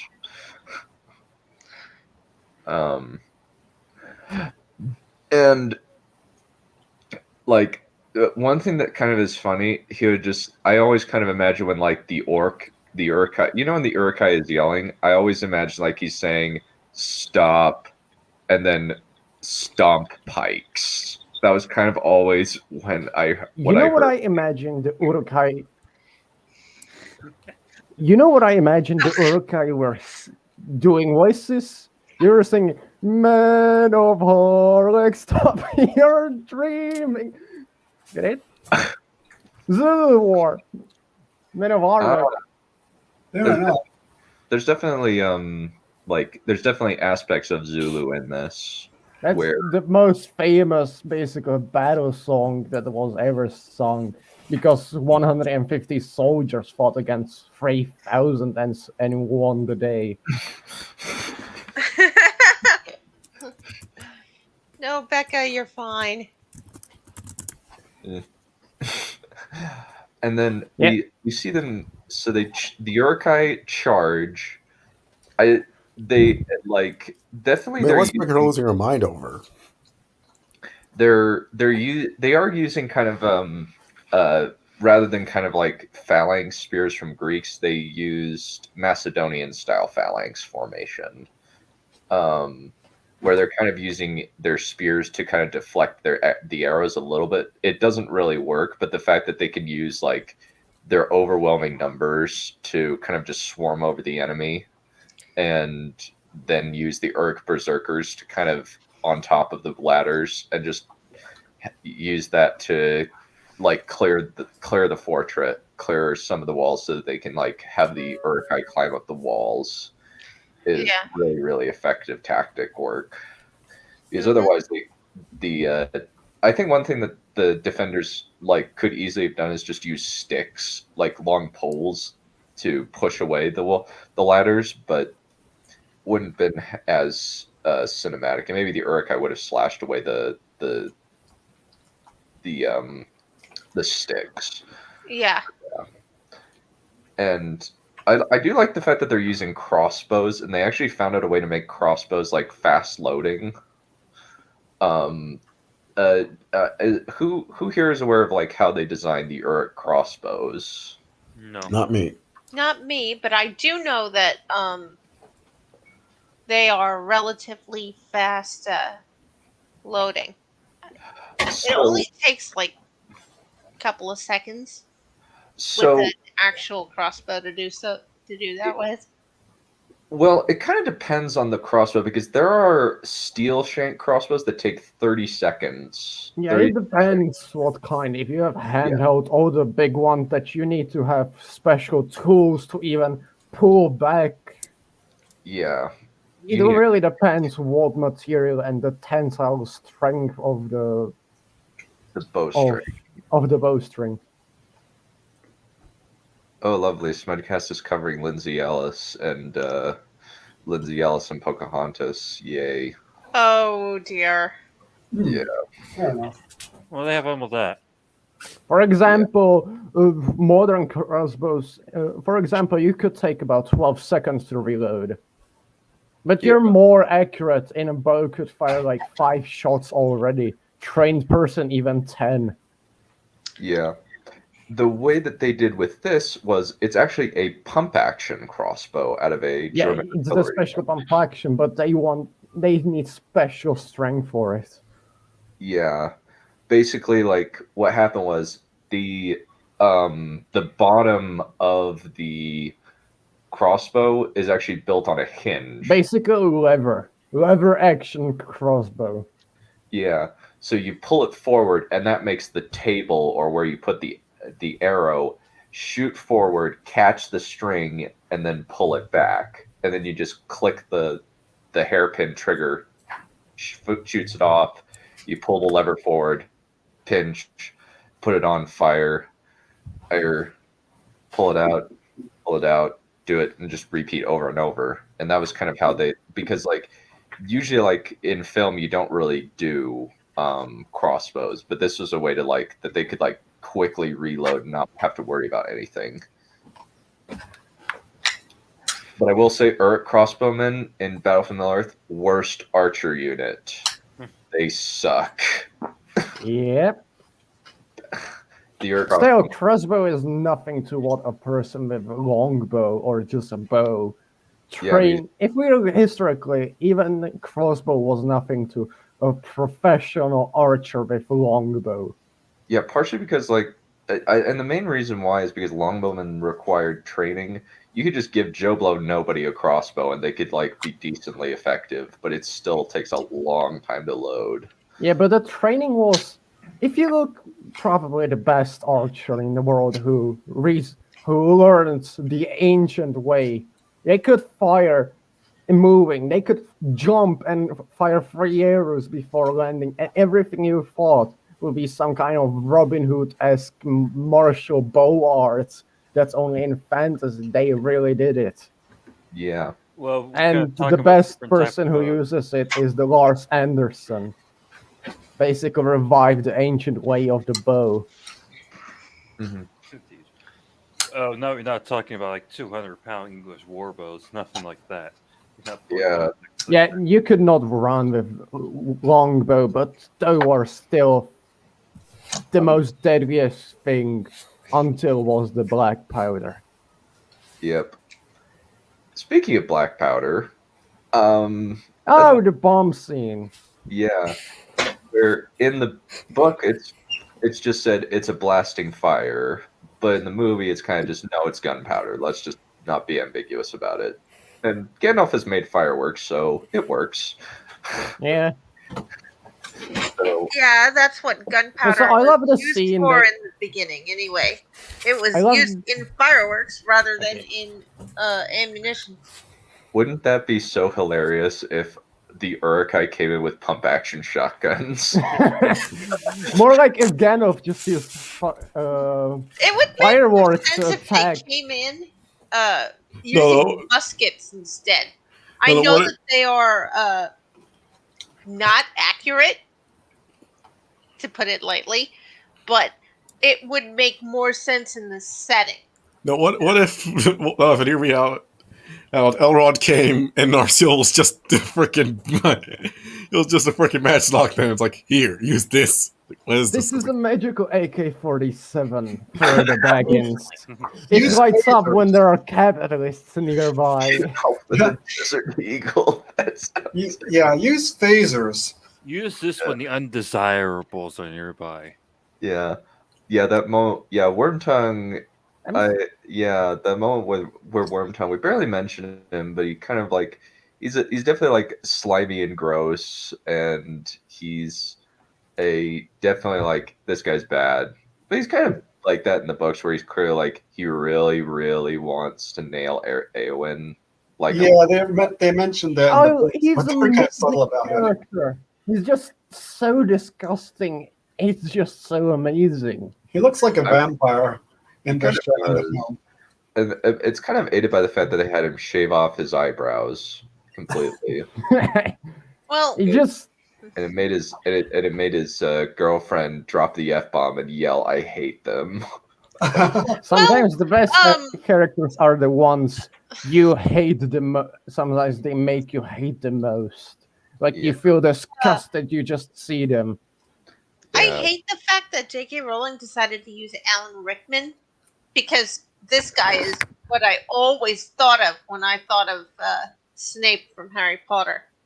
Honestly, I think that Alan Rickman is probably the best choice to play Snape. No, Snape is not attractive. Snape is attractive. Not an attractive. He's attractive. He has a six-pack. Well, Alan Rickman technically is like not attractive as Snape. We're talking about subjective stuff here, Neph. Yeah, it's mainly like Alan Rickman's voice and theatricality, as well as his movement, pretty much make him like the best person to play Snape. Yeah, Wormtongue is fun though. Yeah, I mean he's so campy and out there. It's just like good God help us. It's like your warmongering. Can you not see that he is so wary? And also like Draddorf like just choose the scenery and choose the dialogue really well. I'm evil, in case you didn't notice. I'm being very subtle about it. Yeah. And also Miranda Otto, when she's like playing off of him in the scene where Theodred has died, like she just like looks like she is terrified of him. Even though like she could technically kick his ass. He just it seems like she's a small bird being looking at a snake. It's really creepy. Yeah.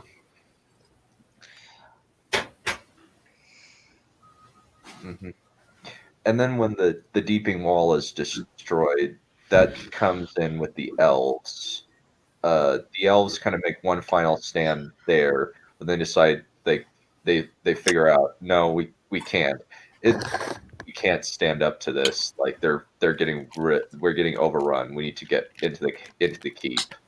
And one of them, Haldir, who is in Lord of the Rings, in the Fellowship of the Ring, very briefly shows up. And no, not Haldir. Yeah, he is the true hero of the elven culture. Yes. Legolas, move over. I'm sorry, but did he fucking snowboard on top of a shield from a stair? Yeah. No, I think not. Sorry, that was Haldir, not Legolas. Who's that guy? I forgot. Spoiler, but Haldir dies. No, that was Legolas. Yeah.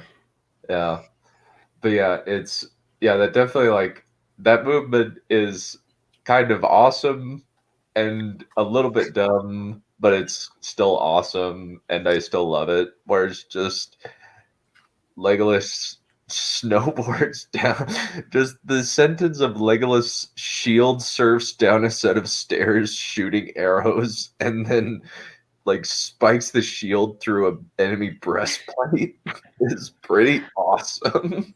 And it was realistic. I think I know where the developers for Breath of the Wild got the idea of link shield surfing from. And it was realistic. The shields oftentimes in history were sharpened so they could be used, just like in modern times, soldiers use shovels sharpened and can fucking kill somebody with them. Yeah. One word. Oliphant. Oh yeah. That bit, that kind of becomes like this is a little bit ridiculous. It's still awesome, but it's a little bit ridiculous. And then they Oh, ramp yeah. it up in The Hobbit. I want you to throw me. I did What? There's no time for joking. You have to test me. Yeah, it's Gimli like is- both at the same time, both ridiculous and awesome at the same time. You're like staring at like, Gimli whoa. is perfect in Battle of Helm's Deep. He makes it so perfect. Yeah, I agree. Gimli, like when they're just do already. I'm on 17. You cheated. You have arrows. He doesn't. Yeah. 19. And then at the end, when it's 42, 43. Yeah. 43. He was already dead. He was twitching. He was twitching because my axe That's is because in my his axe is lodged in his system. nervous system. I'm getting a nervous system right now. Why can't we ever have rival banter like that? Because that would make the movies good. You can find it mostly in Cobra Kai, but not in anything else because Cobra Kai is actually well written. So basically, Oh yeah, that's right. Everyone's Got no chemistry. expectation of quality has gone like way down. The So Justice League basically- animated series got shit ton of friendly banter / rivalry. so has civilization been annihilated yet? No. Now in yet. 2 days. No, we In still 2 have days. Sanderson. We still have Sanderson and Joe Abercrombie to provide some measure of solace, Thank And- God for them. and I think we still have. As long as Keanu Reeves lives, everything's okay. Yeah, we have. This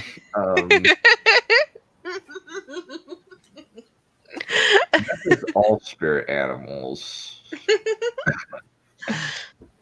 I think. Let me think. I there's think also that's a- weird that Neph's. I think it would be weird if I said Neph is my spirit animal. Praise be to the Sanderson.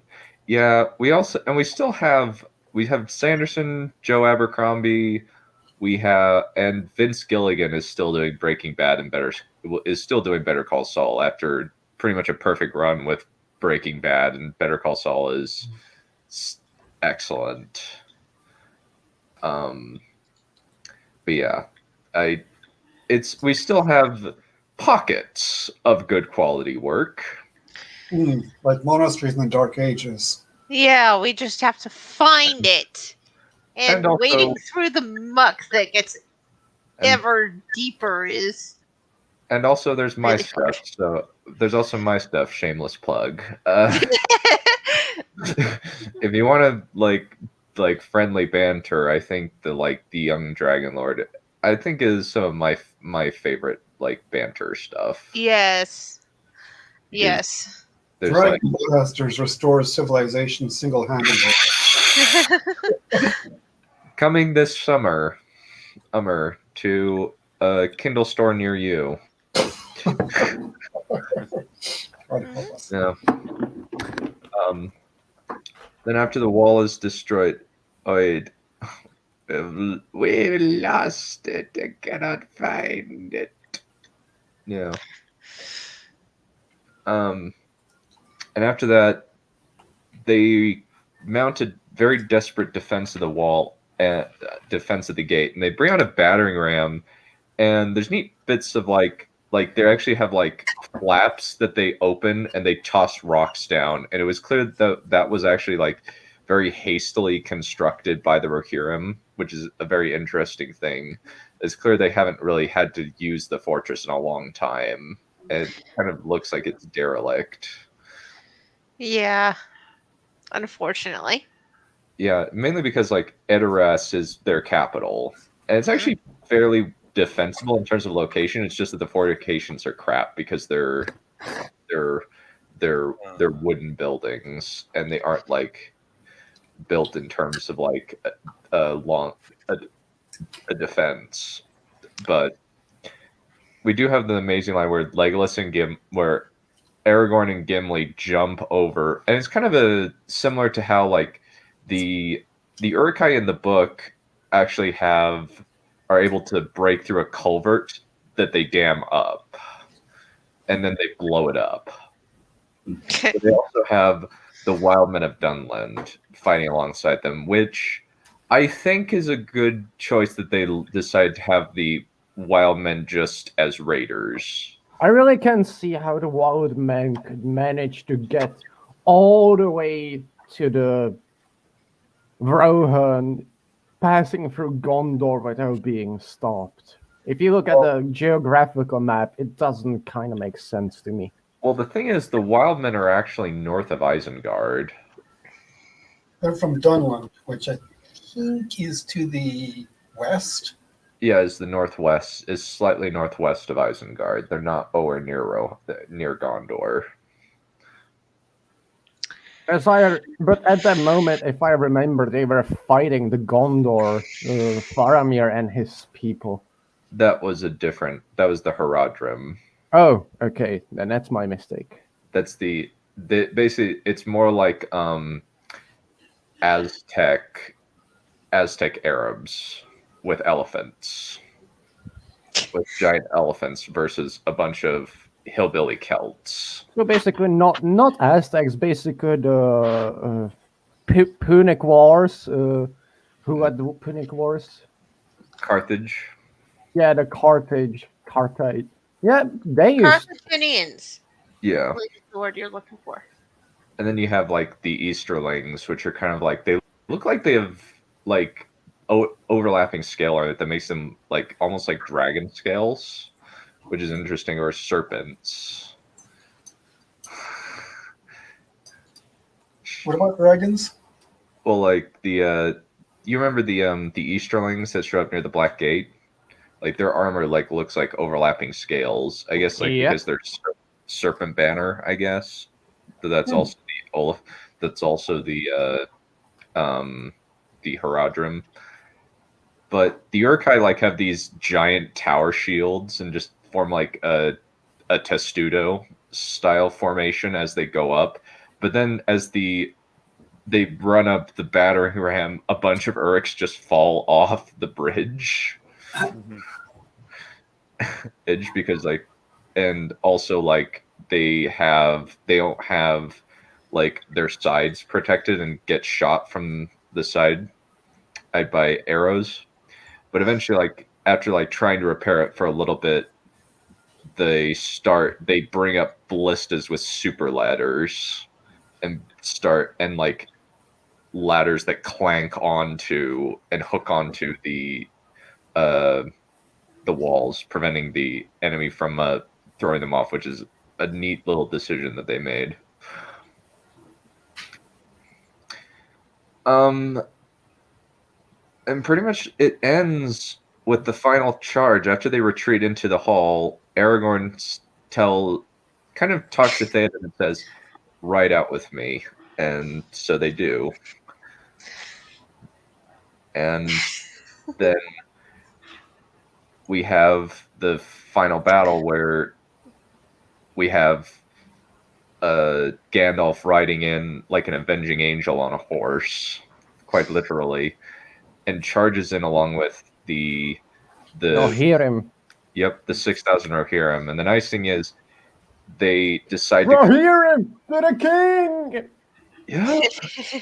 Yeah. I fucking love that scene. It's so exciting. Oh. And just just rank upon rank of horses just charges down this field. And it was all CGI horses. And it was okay that they were all CGI horses. If live horses tried to run down that hill, something would have been killed. Yeah, you really can't guess that they're CGI, but they don't look that bad. No, they look amazing. They look fine. Yeah, they look fine by today's standards even. Like if the Lord of the Rings were released here and now in 2021, it would make so much money. I would like to know what it would be if we remade all the stuff, all the CG with today's techniques. Oh my god, it today's. would look so terrible. No, I don't mean. I don't mean. How that? I don't mean like techniques, but all the advanced stuff, all the better CGI. Because yes, today CGI is shitty, but that because they use it shitty, and modern CGI can be amazing if Mhm. only they put the money and time into it. Yeah. Like Endgame looks pretty like Endgame and Infinity War look good, but Endgame kind of has the problem that it looks a bit like mud in the final act. Have you seen the Astartes 5-part series? That looks so fucking amazing. And also like Game of Thrones technically like looks good. The dragons are amazingly there, but they're half the Yay. time they're robots that are overshit. They're the same way the Gollum is made. Robot and dragon skin put I don't onto it. believe that they're actually I don't I think No, I- they're CG.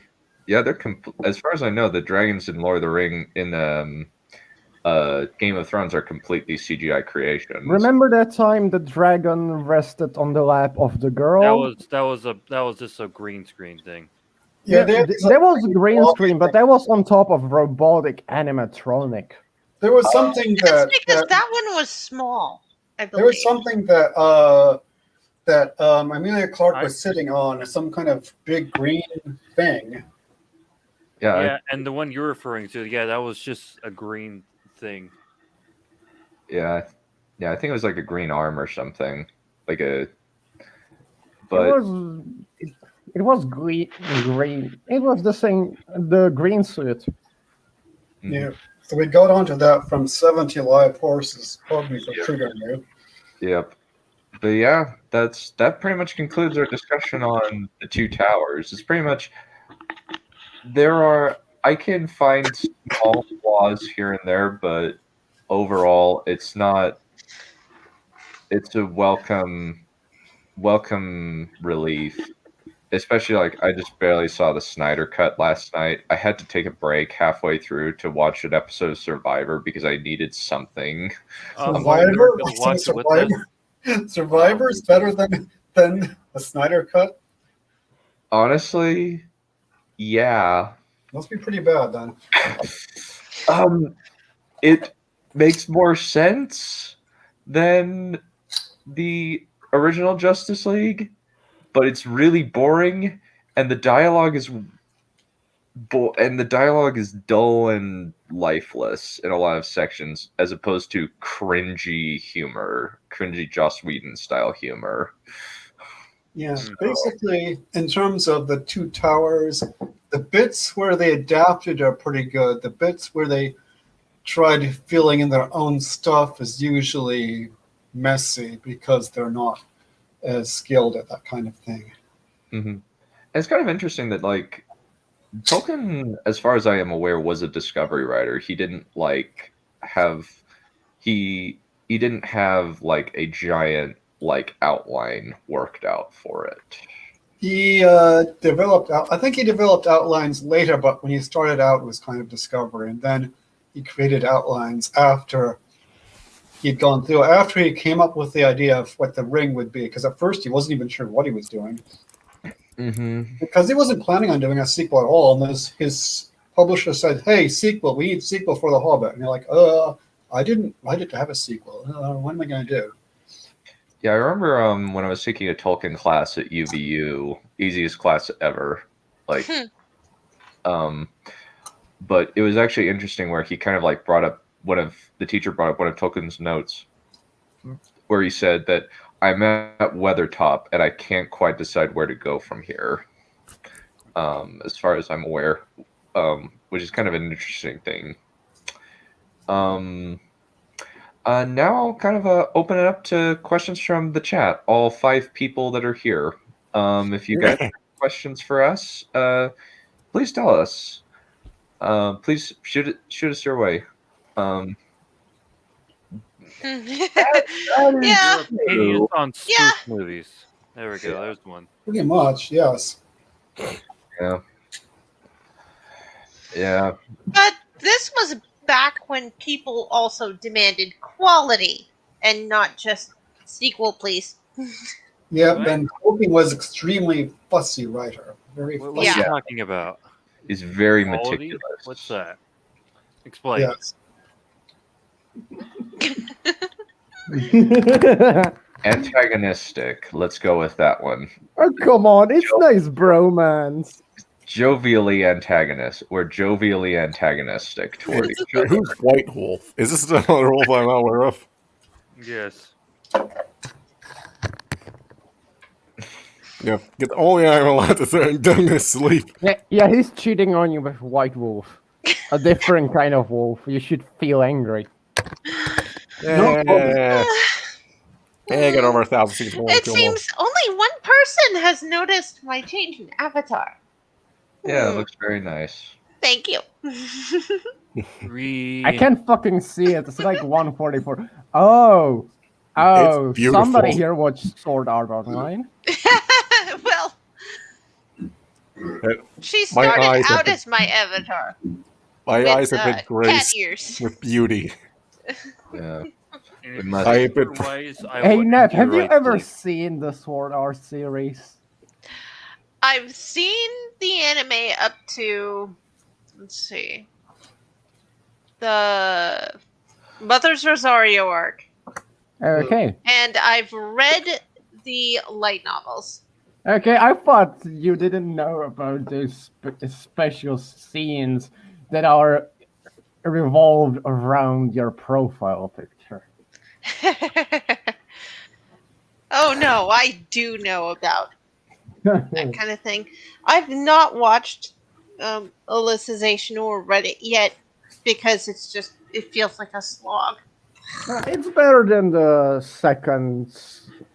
It's better than the second season, and then the I fucking think you mean Half-Life the arc. second arc. No, I mean the second season and the Half-Life harm. I mean Gun-Gale Online and Half-Life, the fucking Elf realm shit. That is Fairy Dance and Gun Gale Online. Mother's Rosario is much better than that. Yeah, that is. We've got a couple more questions here. Well, it's Here we big. go. Have you seen Sam? He has a 12 pack. Because Sam is the chaddest Chad of Chads who deserves to get He every wants girl in to the Shire. share the load. He has a 12 pack. And God, if you wanted me, then I would fucking give him myself. Sam a good person. He's basically Shad with less combat experience. And he just needs to awaken. Well, actually, all he needs to do to become Shad is to awaken the Shad within him. He had awakened his inner Shad. Well, technically, he awakens his inner Shad when he fights Shelob, I guess. Yes, but it's only 1% of the full Shadness. It's only 0.001% of his true potential Shad. It's like he's kind of like Shaggy, you know. He was only using 1% of his true power. Well, he doesn't. Even when he's not fighting, he's still doing things. So, Yeah. Frodo would never have made it if it not. That's more subconscious, if anything. It's not the full. It's not the full concentration of Shadness. Yeah, he has graduated to the Shad and beyond the King of the Neckbeards by virtue of spawning offspring.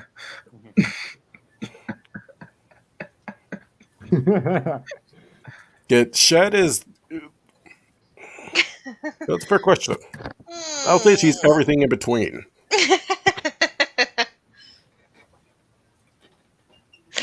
Maybe. I've only seen one episode of My Little Pony, and that was because my sisters were using the computer to watch it, and I was bored. I guess I've it's watched time to. some of I it. guess, It's other than the first 2 episodes, it's really not my kind of thing.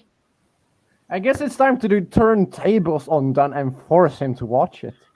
I'm gonna watch Once Upon a Time again with the stream team because it's gonna be funny, interesting.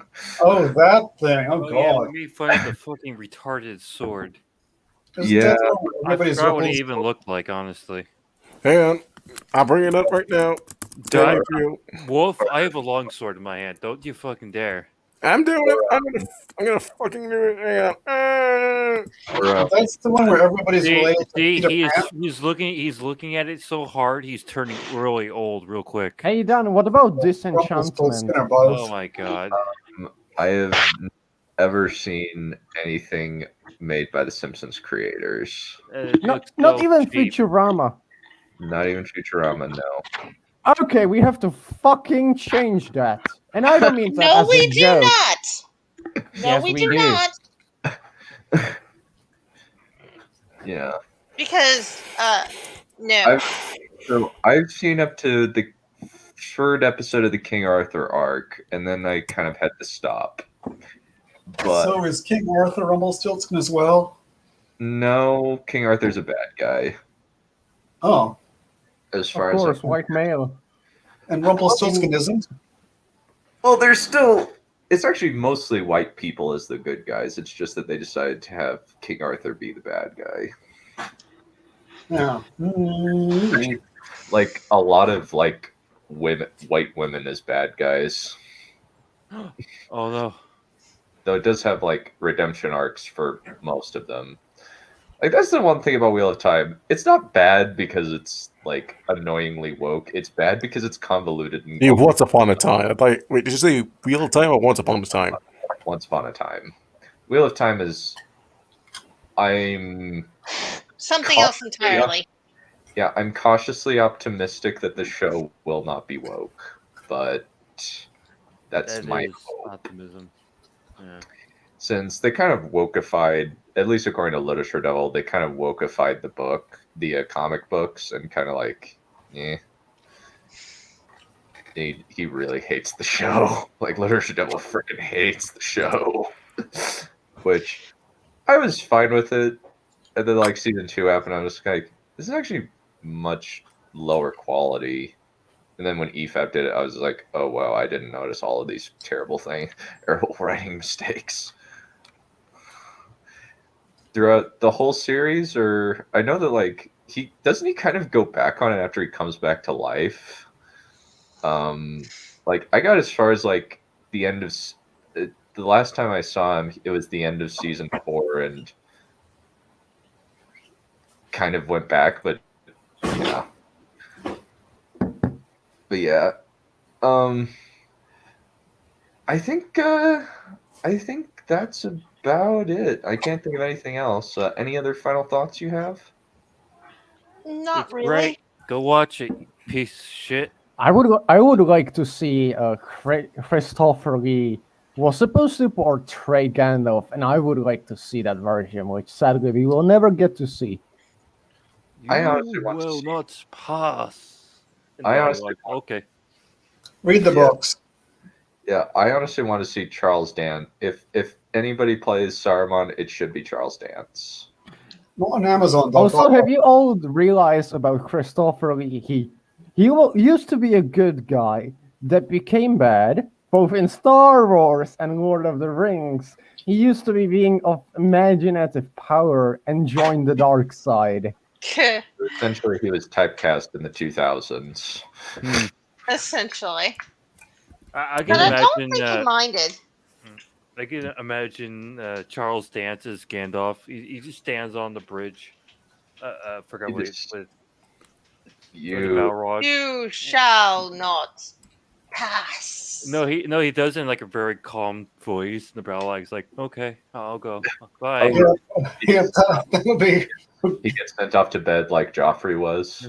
Yeah. And you will To marry bed with Cersei. you. Wait, what? The Balrog is tired. Take him to his quarters. Take him to some quarters and give him some dream wine. And then he just goes back and joins the company. Yeah. And he's like, how did you do it? Dang. Tywin. Since Charles Dance is basically just Tywin. Like, he's kind of playing himself, but him playing himself is still better than most performances ever. A more evil version of himself. Yeah. Rumpelstiltskin, the best iteration of Rumpelstiltskin is from the Shrek series. Isn't it so fucking awful that we had such great characters like Yeah. Tywin Lannister's tied in with fucking season 8 with such fucking garbage. We will go back to that next week. Next Monday we will go back to Fire Can't Kill a Dragon, and we'll also keep doing the Desire System. We'll do part 3. Oh yeah, I missed that. I we're gonna be done I think Juwan by- slept through that entire stream. We're gonna be done Juwan by the end of it. Yeah. What did you guys do in that stream? I didn't get to ask. You don't want to know what we did.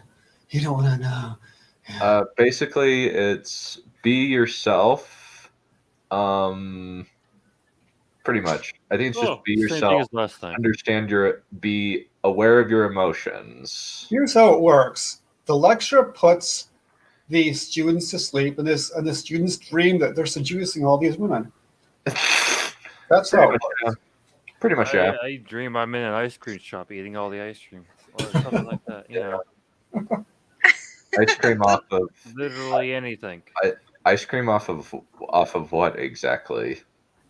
No comments. That depends on the context. Ew. Well, you see, if it's Parthenax, I guess I you can never take it said that way, anything. I literally. just asked off of what? Hey, but who's down for what? But yeah, on Thursday I will be back with I think Bob the Wizard, Bob the Turtle, Bob the Waiter, Bob the Writer, Bob the Bowler, and the Bob, and Bob of many titles, Tarek and the Holy Ninja, talking about the Snyder Cut. Oh, I have to watch that, don't I? Okay, we need to watch. If you want to, it's 4 hours long with only 9 minutes of credits. Depends. I know, Hang on. Who's going to be there? I've already seen it. I don't need. You don't. Do you want to? If you could watch it on your own, I guess. We need to do watch along. No, I watched. I know. I remember. I watched 1 hour, and I just remember this really dumb meme I came up with. You know the part where the guy almost ran over the girl because he was trying to get a fucking hamburger off the floor. Yeah. I literally made that joke because there was like 2 car accidents within like a couple of minutes of each other in the movie runtime. I was just making the joke that it was the same guy. He's still reaching for the hamburger. He's just driving around with this fucking trying to reach for this hamburger, and I made the joke at the end of the movie that fucking Doomsday or whatever, the big baddie at the end, is just gonna get ran over by the truck.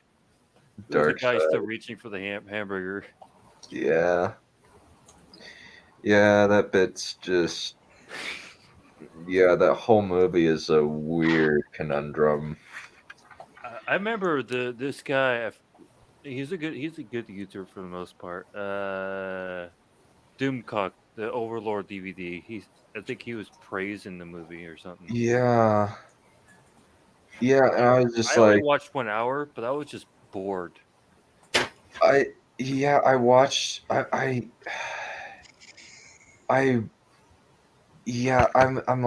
Doomcock, you're being.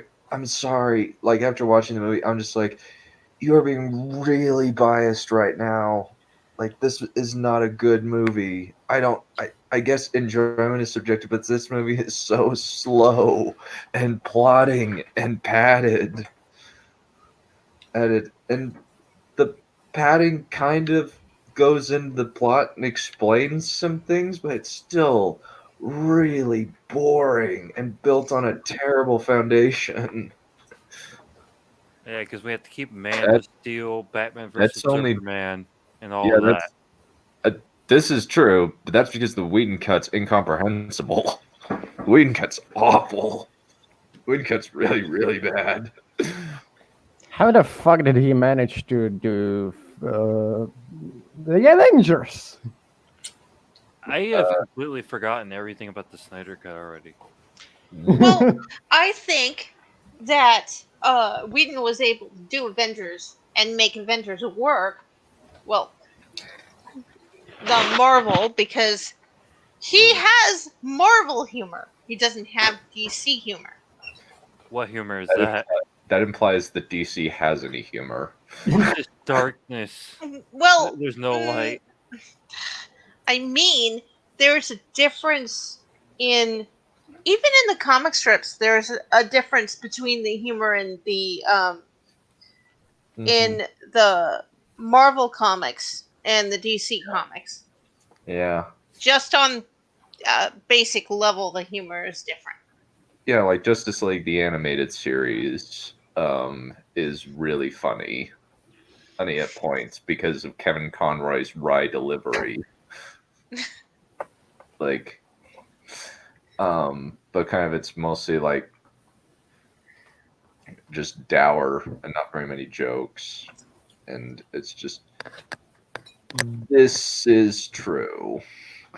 This is true. Age of Ultron has a lot of writing problems, and Ultron himself is kind of quirky and goofy, which kind of I'm going to disagree with that. Age of Ultron is way better than the Avengers. Not just with script is, I'll agree with that, but it's for example, if you look at the lighting, it's way better than the Avengers. The characters have Ultron is better. The characters have proper reasons to fight, not just to team up. They're not one-sided people like in the Avengers. You mean one-dimensional? One-dimensional. They had only one face, and that was Thor. Oh, my evil brother, gotta stop him. That's all he did. All the conflict he brought to the story. Yeah. While in the Avengers, Age of Ultron, each character was fleshed out not just by the previous ones, but already fleshed out in the movies. I can agree with that. I think like Age of Ultron has some flaws, but it's kind of just like not as complicated as I think like Ultron is like kind of the Age of Ultron's kind of like. Also, I love Ultron. He's interesting character. He's definitely more a different type of robot character. I've got no strings on me. I would have preferred to see the Ultron from the trailers rather than Ultron in the movie, but I think it's fine. He's like fairly entertaining, but I would have preferred him to be a little bit less goofy and neurotic. But anyway, I think we will conclude it there. Thank you all for coming. This has been great.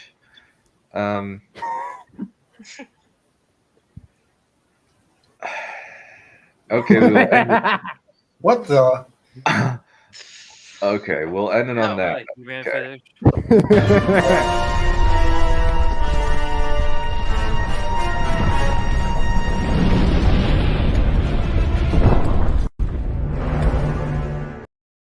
Bye, guys. Okay, that's it.